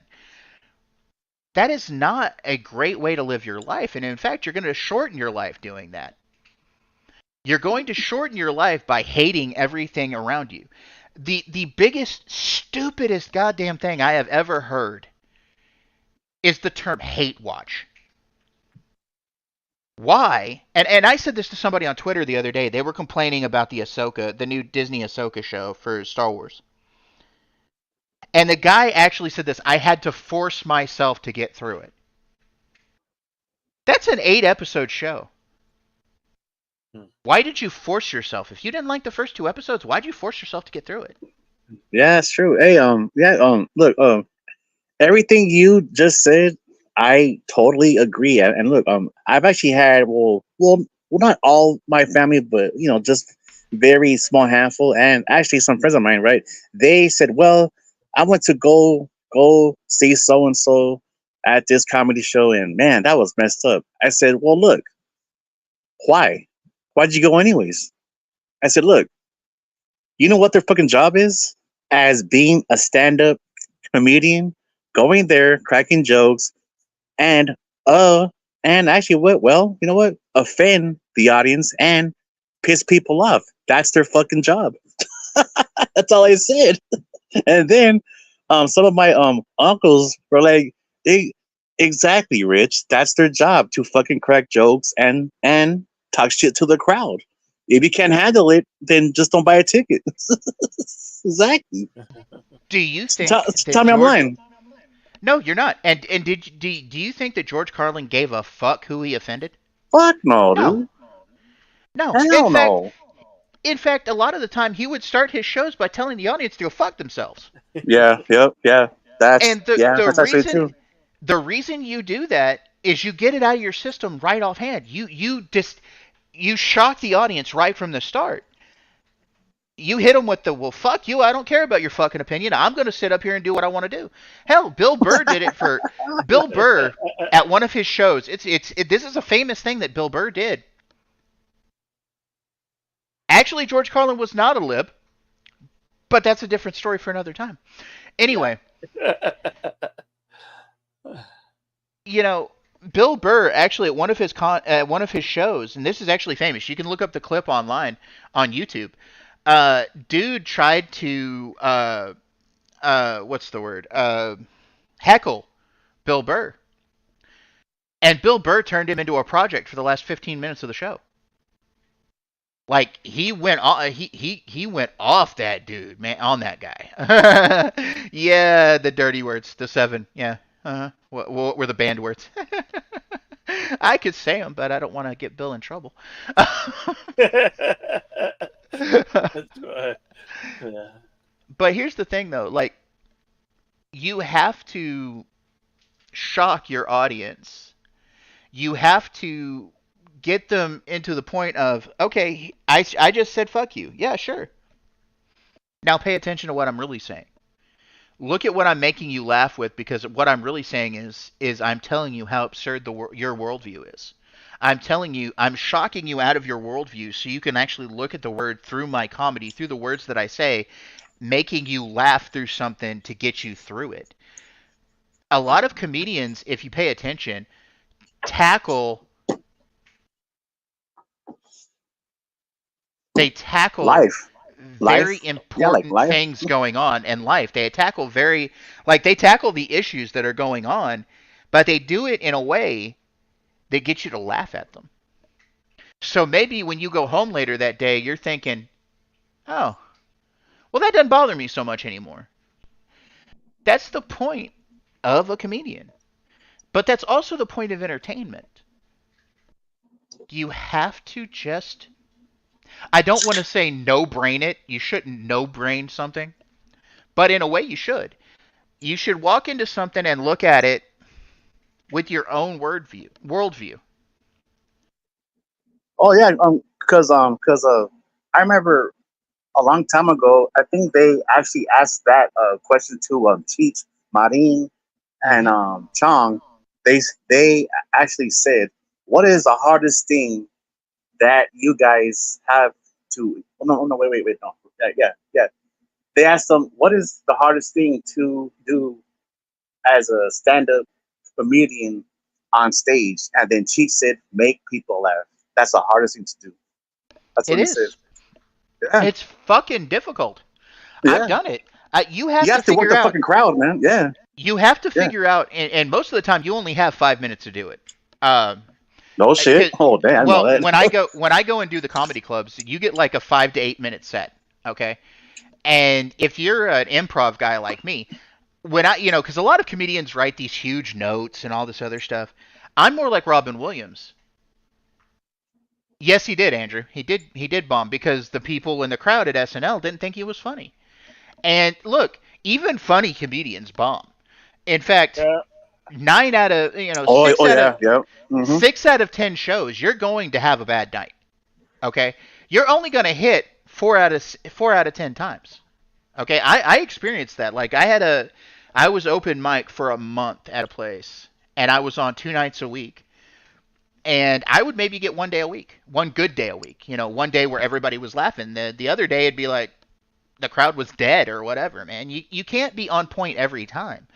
But the thing about it is I'm a lot like Williams was. I'm an improv comedian. So Bill's seen me do it. I go into what I call my rants. And it's like I'll rant for like 20 minutes if you let me. It's really funny. I'll rant for like 20 minutes if you let me.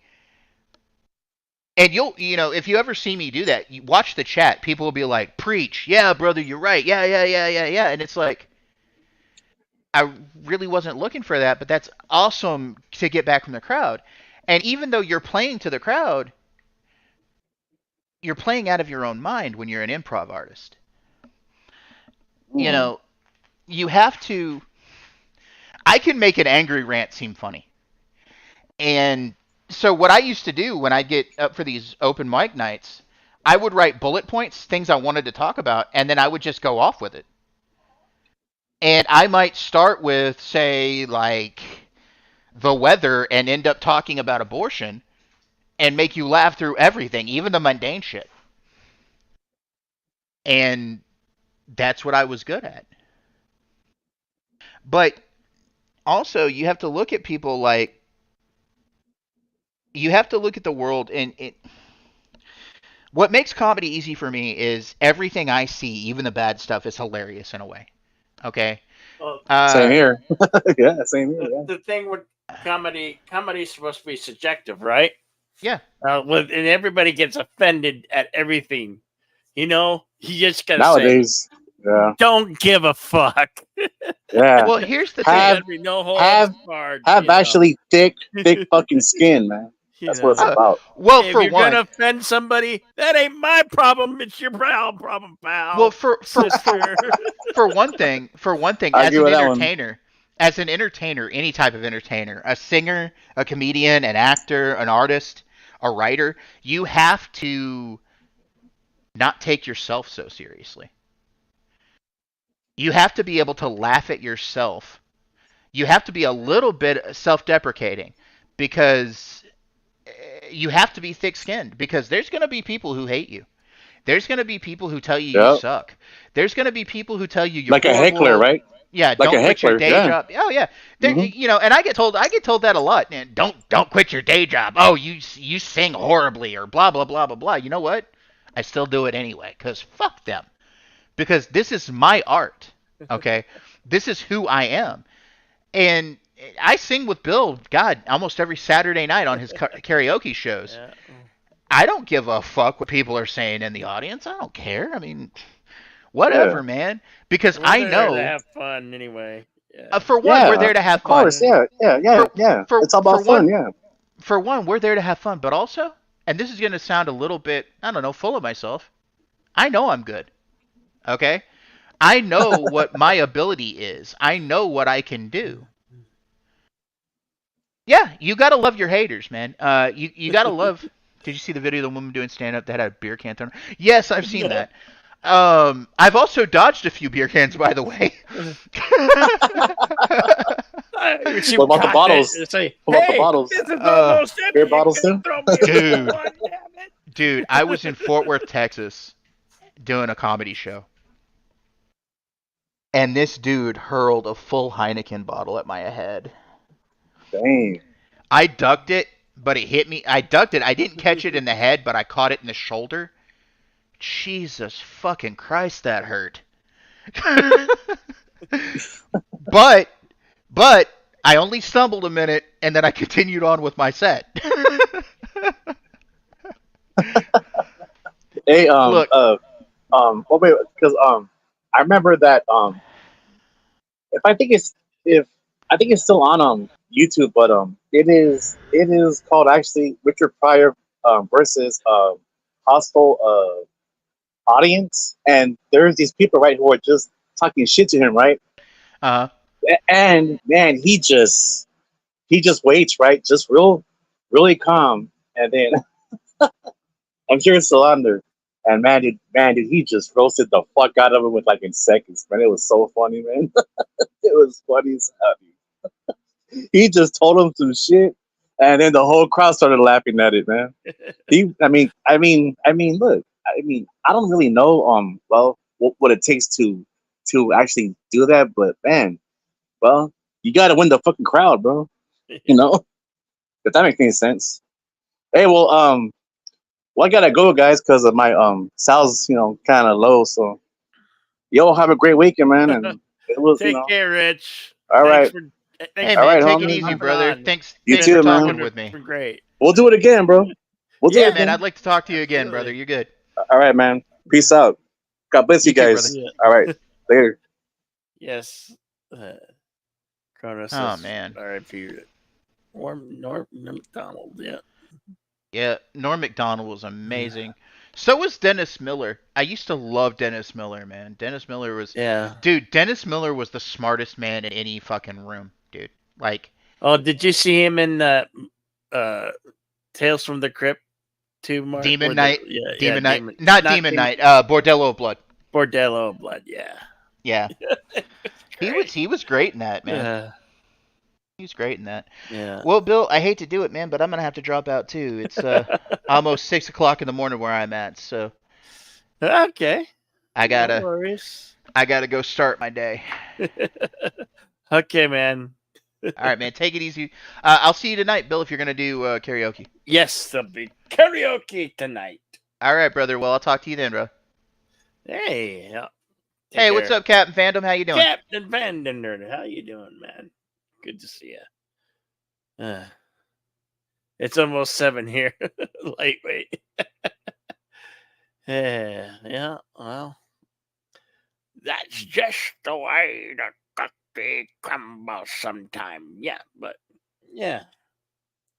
Yeah, comedy is really subjective, You can't be afraid to hurt people's feelings. The feelings get hit, they get offended. Hey, that's their problem, not yours. And if they want to cancel you, say, just you bloody try. Just you bloody try, Just keep the hit, just keep it coming.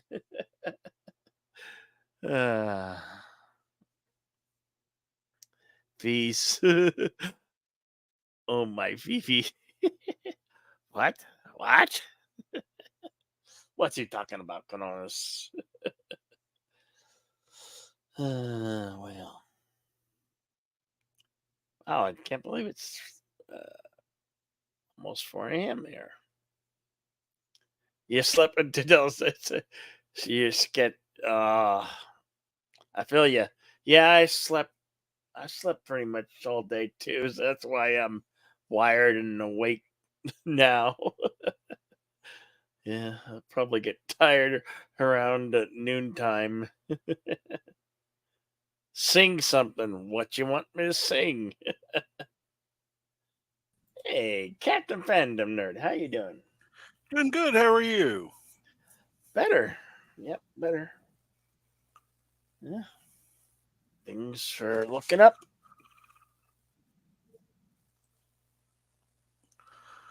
How have you Been good. What's going on? been? Nothing much. Just chilling, hanging out. We were having some cool talks about TV shows, movies, and everything. Cool. Where's the coffee at? Well, I imagine it's in a cup or a jar. Maybe you had to make it. Can't send it to you, Kronos. I've got my coffee. That's all I know. That's good. Waking up. Kronos is wanting us to sing. Her two singer on now sing something. Oh, I asked you what to sing, what you want to sing, but Yeah. What do you want? What do you want him to sing?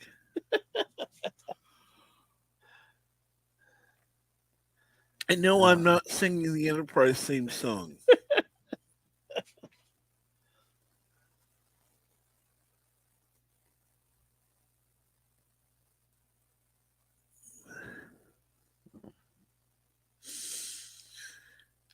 what you been up to these days, Cap?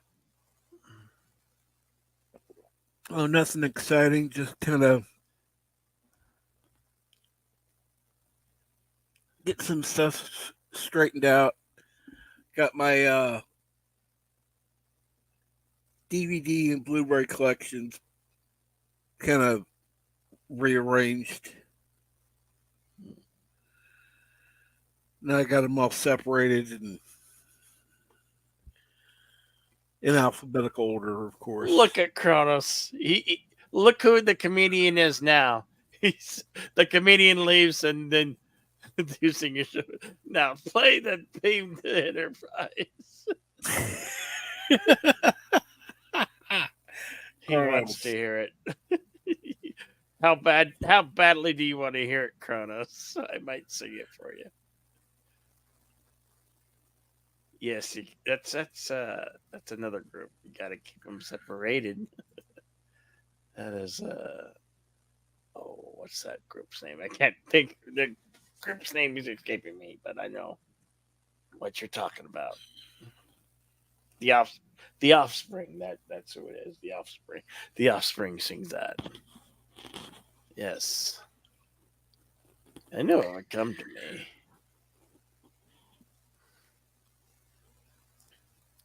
Kronos knows quite a bit. Yeah. So what would be a fetch if we called Kronos the Wise? That's too hard for you to see. No, maybe you get a few more who would have to request before you.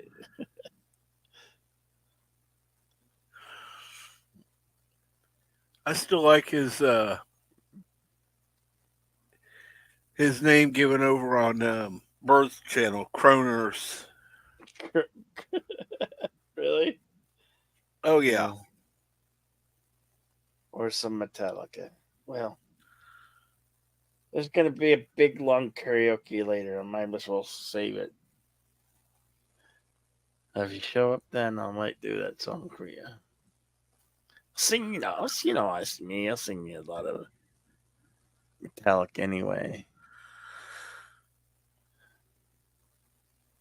There are three high for you, but you can't really like 3 songs though.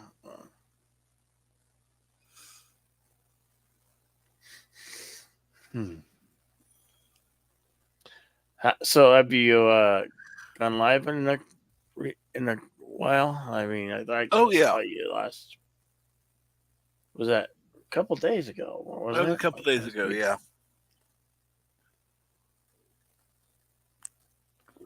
He played I'm working on a Peach. couple of things, so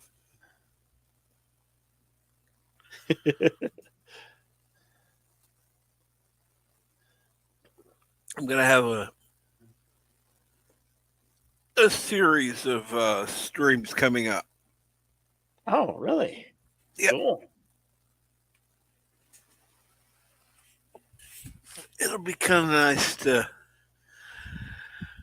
I mean, don't get me wrong. There's nothing wrong with having just a regular hangout stream, but to have one that's more organized will be something different, something good. Yeah.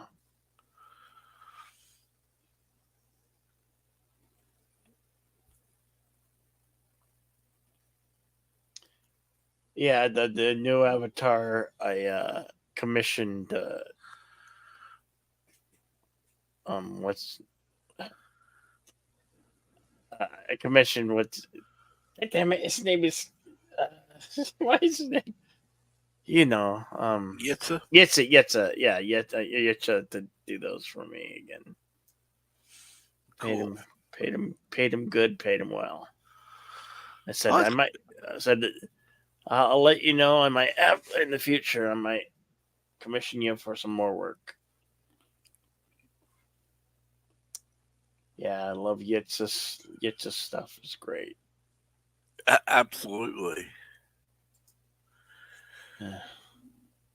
Yes. Talk about subjective. Yeah. Well, we all can be subjective when we want to be. Yeah.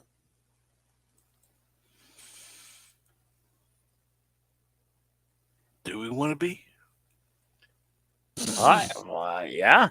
Why not? Why the hell not?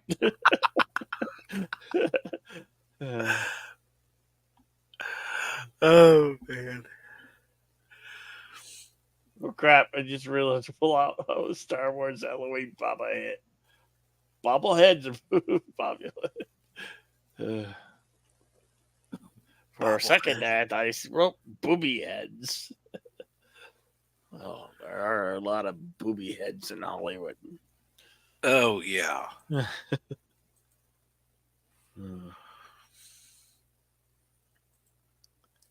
So have you been watching Ahsoka? Nope. I have not watched a single episode. Thinking about it though. I'm thinking about it. I just been, you know, after the book of Boba Fett, and I tried to watch Mandalorian 3, and I think I watched about half of an episode and then stopped. I can't tell you the reason why, but when I've heard all the tubers talk about it and people badmouth, it's like, no, I think I'm done with all the Disney Star Wars. It just hurts too much to see them drag it through the dirt and do what they're doing. Do it.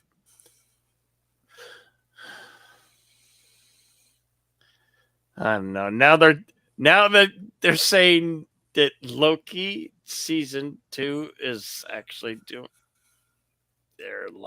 people are liking it. Like, I don't know. I don't know if I can trust it. Then I watch it. Then it gets to the end of the season, and then it sucks. And then I'm gonna go, it sucks again. What a waste of my time. So, I didn't watch season 1, so I'm not planning on watching season 2.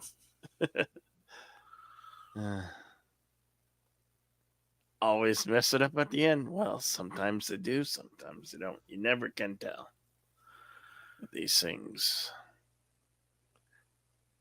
Yeah, that's the thing. If they screw up the end, it kind of screws up the whole thing. Yeah, it puts you off the whole thing, and there's a lot of that they do. When uh, I was on the underground when I heard about the musical. Whatever that Star Trek show where they had the music singing Klingons. Oh yes, I know. I watched that entirety, and that made me cringe. That made like, have they lost their ever loving mind? What the hell? I mean, who thought? Who gets in a room and thinks that shit up? Why? Why bring it And that there? and that Klingon pop. God. So cringe, right? Yes. I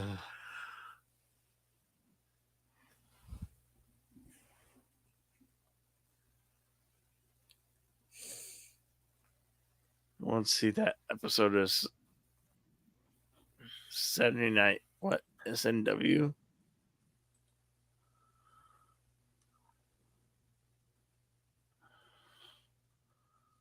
Is it Star Trek New Worlds? Is that what it's called?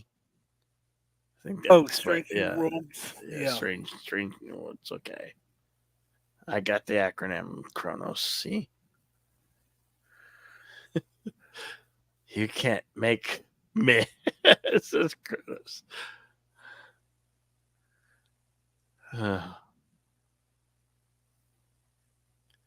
Yeah, I just.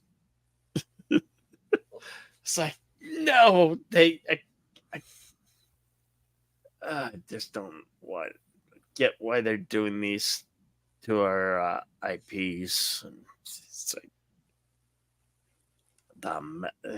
it's the message, the virtual singing, everything, the wokeness. Yes, Kronos, that acronym. Yes, that one. Don't forget the dystopia.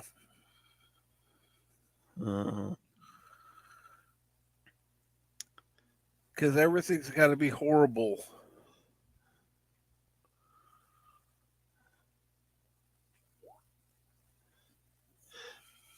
Mufasi. Sure.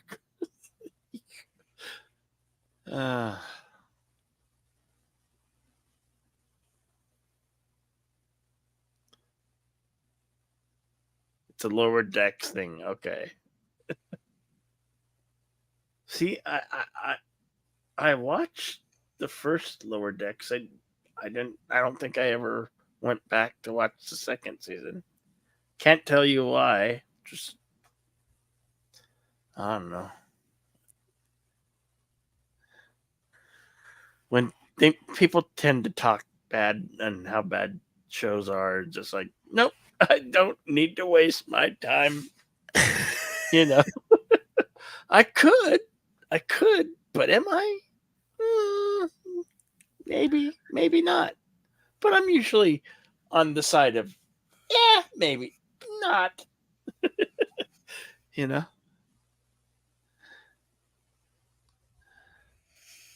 if you took like that particular Lower Decks episode, don't trust what others say.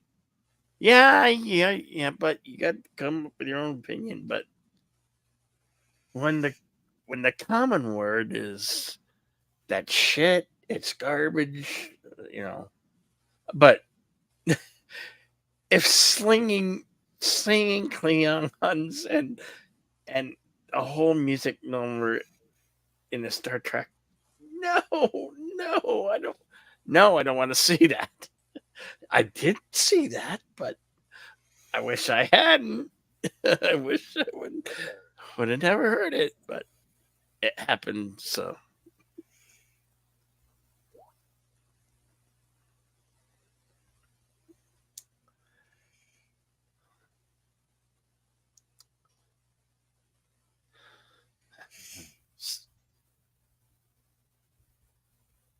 So what will you be talking about in your new streams? And can you clue us in? Give us a hint. Well, I'm gonna be having a special guest. That's really all I can say. Oh, well, that sounds highly interesting. Sure, a lot will turn in just to see that. And it's gonna be starting not next week, but the week after.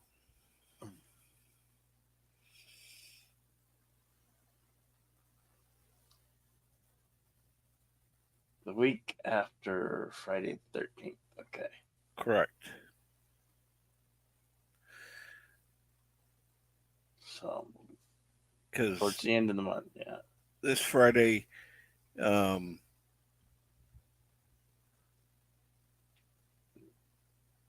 meaning next Friday, the guest is going to have some family showing up, so not available. Cool. Well, feel like you was here. We'll maybe tune into that. Hopefully, we'll all tune in, and it'll be interesting. Padawannabe says, I like the Lower Decks. I only saw the first season. The streaming service didn't offer me enough to keep it. Yeah. Yeah, that's the funny thing. If it's not enough to keep you, then there's no point. Yeah. And there's always going back in the future. You can decide, hey, well, there's been 3 seasons that I haven't seen. Maybe I can get it this month and binge it and then watch whatever else and then cancel again. Yeah.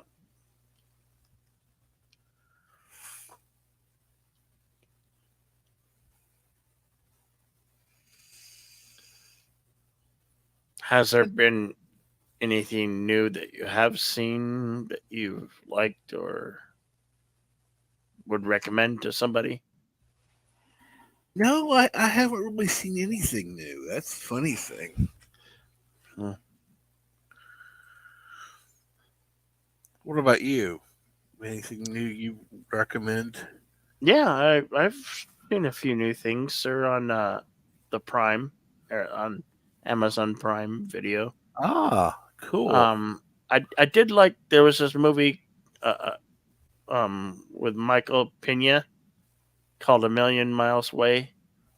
That movie was an excellent film. I really enjoyed it. Very inspirational, especially to the Hispanic community. I'm sure Latino Slant.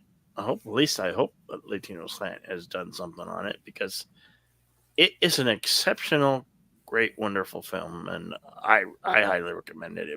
I enjoyed it from beginning to end. I mean, if it was inspirational to the Latino community, I know that Paulie would have covered it. Yeah, it is a spectacular film based on a real person and true events. Well, another one that I just saw that I have part of my subscription on Prime, part of Stars, Shishu, this Finlander who goes and hunts Germans. Really great film. It came out this year, was made the year before, but really great film.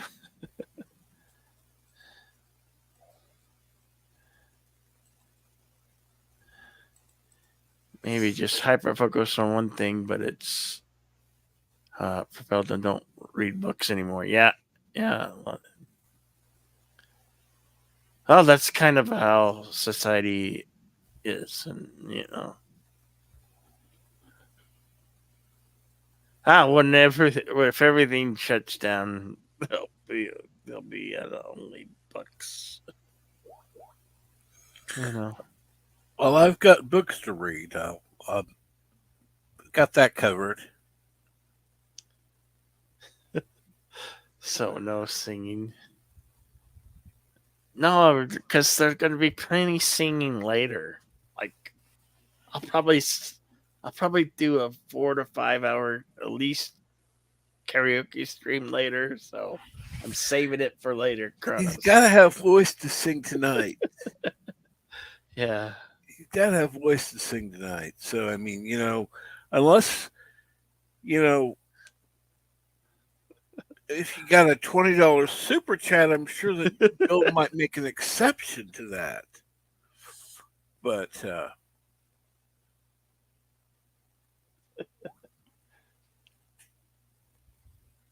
I wouldn't have to do that much.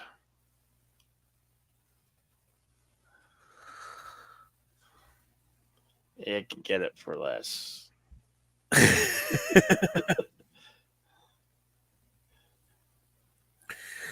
I thought I'd shoot for the moon. Yeah.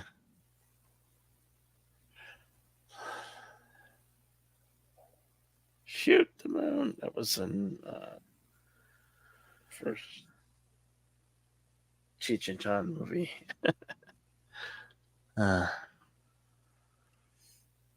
Could you sleep through live streams? That's a way. Later, Kronos, later. That's a good thing. If you ever want to go to sleep, so you can just put on one of my karaoke streams and put you right to sleep. Or wake up. Depends. Depends on the song, who's singing, and yeah.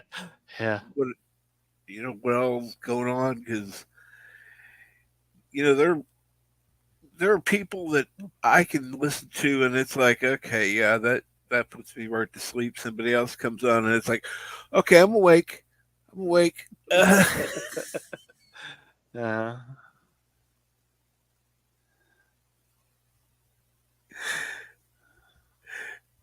And it's usually based on the song, because one will be more slow, the other will be more upbeat. Yeah.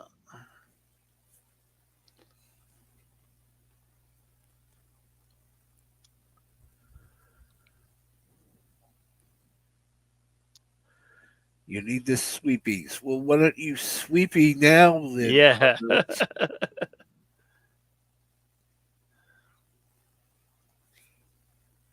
So, you gonna join Resolute Germ for his Saturday morning cartoons? I just might. Do you know what he's showing? I don't know what he's showing today. Hmm. I don't remember. He mentioned it last Saturday, and I just don't remember what it was. Let's see if he hasn't listed yet. Buy you a mic. I'm sure you have a mic, Kronos. You can get it. Somewhere I heard that Kronos joined the stream where he actually talked. And didn't review the face, but reviewed the voice. I am kind of curious what Kronos sound like.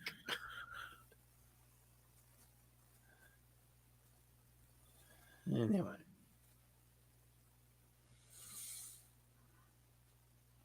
I don't see anything. That was on DJ's phone? Oh, okay.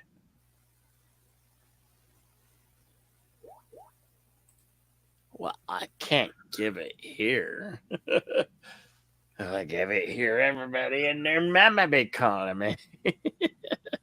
Then I'd have to change my number again. I don't think you want to do that. Yeah.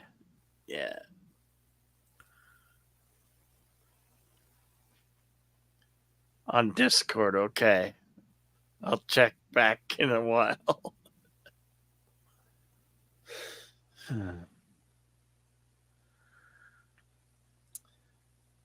I You have too, Kronos.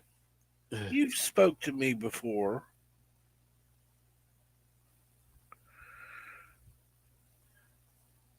well,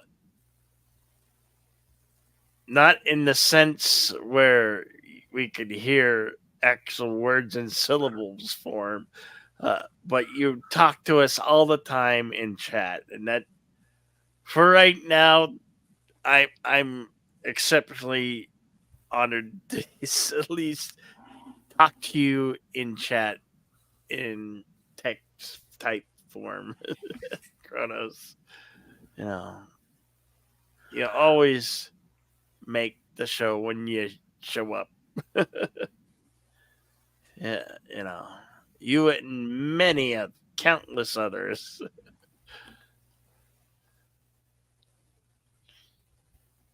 Yeah, can't form syllables and words. Yes, you can. Mm-hmm. You can.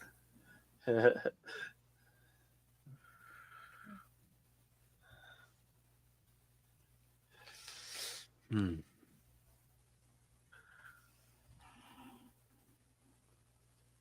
Does Kronos like that? Kronos, did you like the there's coffee in that there nebula? Did you like that clip, Kronos?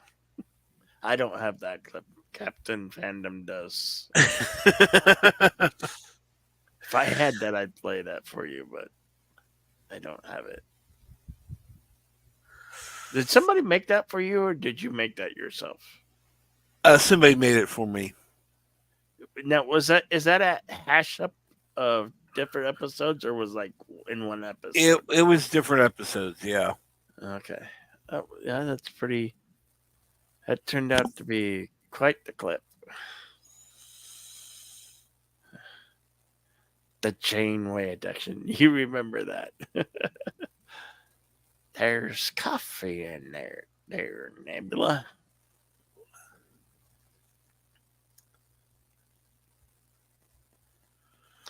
Do you know how many episodes did it pull from to make that clip? Oh, good grief! I used to know that. Um, Well, sorry to ask a question that caught you off guard there. it's been so long since I played that clip, I don't even remember. I'm thinking at least 7. There were lots of members in your audience that loved that clip that would ask for it all the time, and I always thought that was the greatest thing. It was funny because it got to the point that I got tired of it. It's like, okay, enough. You got tired of it, really? Yeah. What if I would kill for that. Your audience loved you and what you did and how you did it. Including me.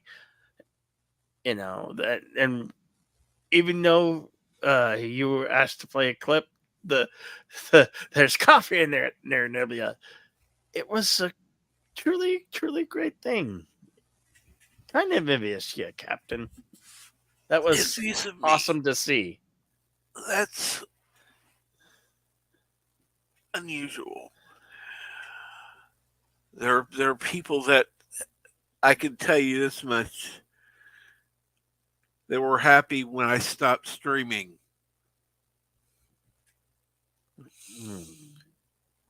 And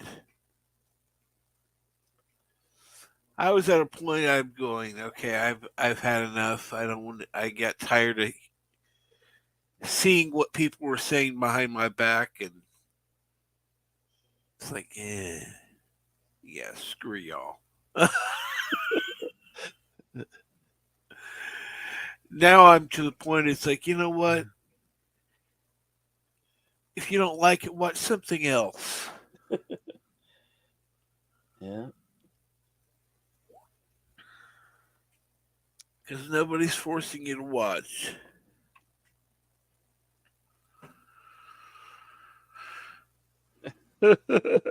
I'm glad you're digging it, Andrew. Glad you're digging it.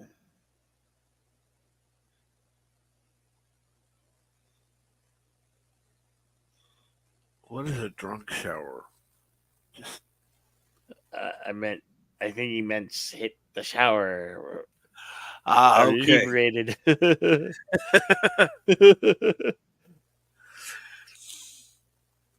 Yeah. Don't drop the soap. Just be careful in there. Always be careful.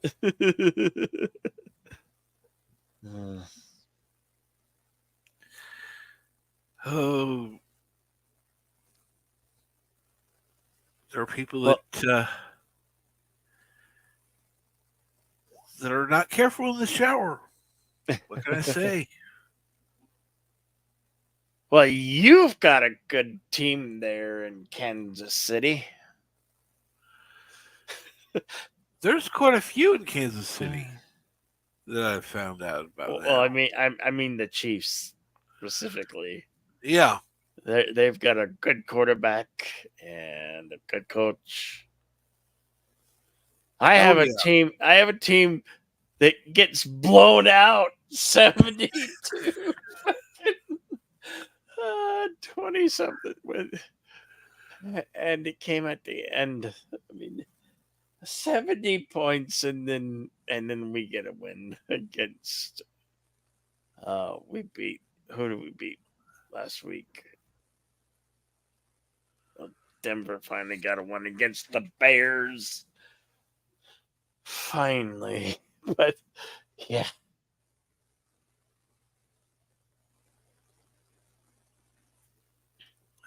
I remember when the Bears were big.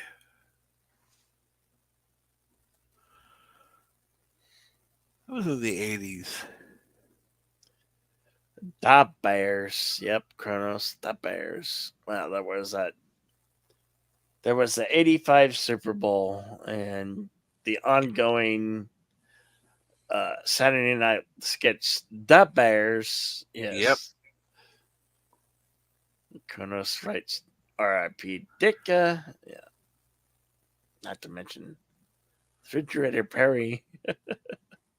Super Bowl Shuffle.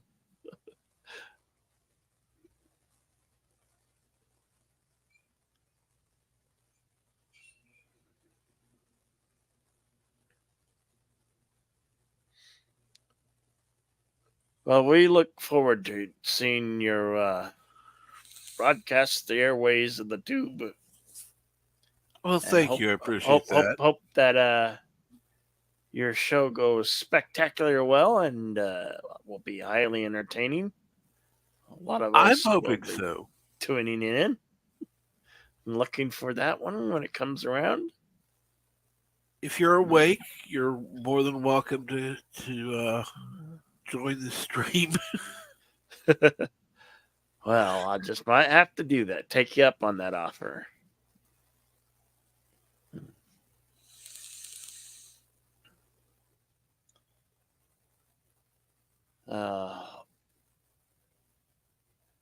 Sing some Green Day. Well, no Green Day. But in the closing, before closing this stream out, I will sing one song for you, Kronos. Let me cue it up here. This one goes out to you, Kronos. I will sing It's a Long Road.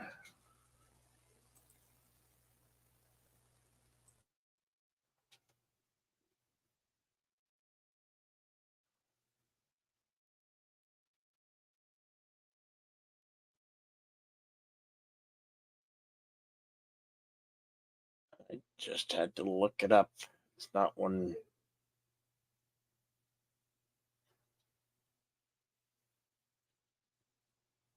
That's right. It's under a different name.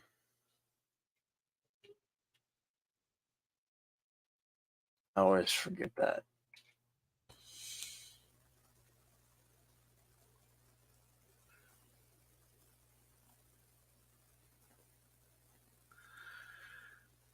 I'd have to look it up again. It's been that long. All right.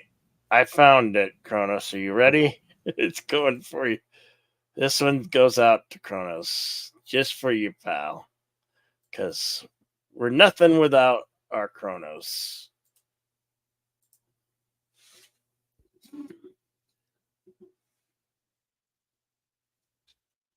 Wait for it.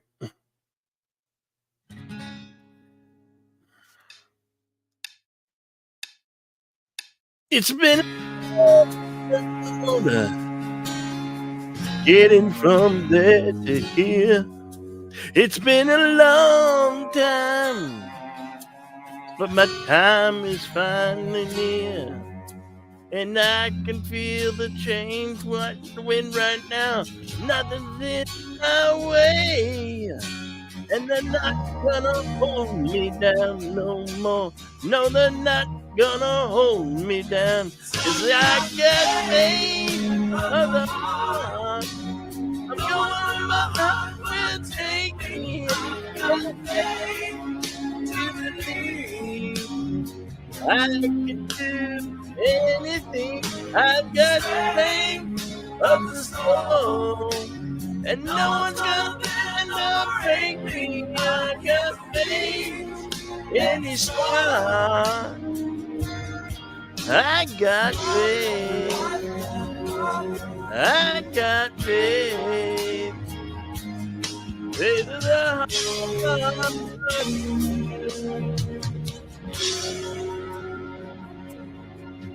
It's been a long night trying to find my way into the darkness. Now I finally have my day, and I will see my dream come alive at last. I will touch the sky, and they're not gonna hold me down no more. No, they're not gonna change my mind, 'cause I got faith of the heart. I'm going where my road will take me. I've got faith to believe I can do anything. I've got faith of the soul, and no one's gonna break me. I can reach any star. I've got faith. Faith of the heart, and I'm knowing so cold. I see my darkest days, but now the winds I feel are only winds of change. And I've been to the fire, and I've been to the rain, but I'll be fine. 'Cause I got faith of the heart. I'm going where my heart will take me. I've got faith to believe I can do anything. I've got strength of the soul, and no one's gonna bend or break me. I can reach any star. 'Cause I got faith, faith of the heart. I'm going where my heart will take me. I've got faith to believe, and no one's gonna bend or break me. 'Cause I can reach any star. 'Cause I got faith. 'Cause I got faith. Faith of the heart.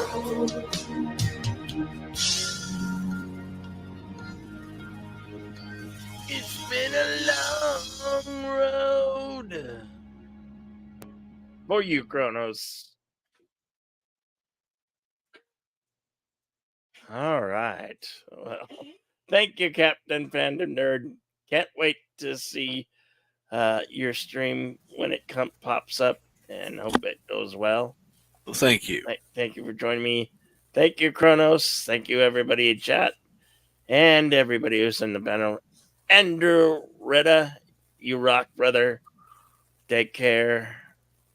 Good night, good morning, and we'll see you a little bit later. Just remember, be excellent to each other and party on. We out of here. Goodbye for now.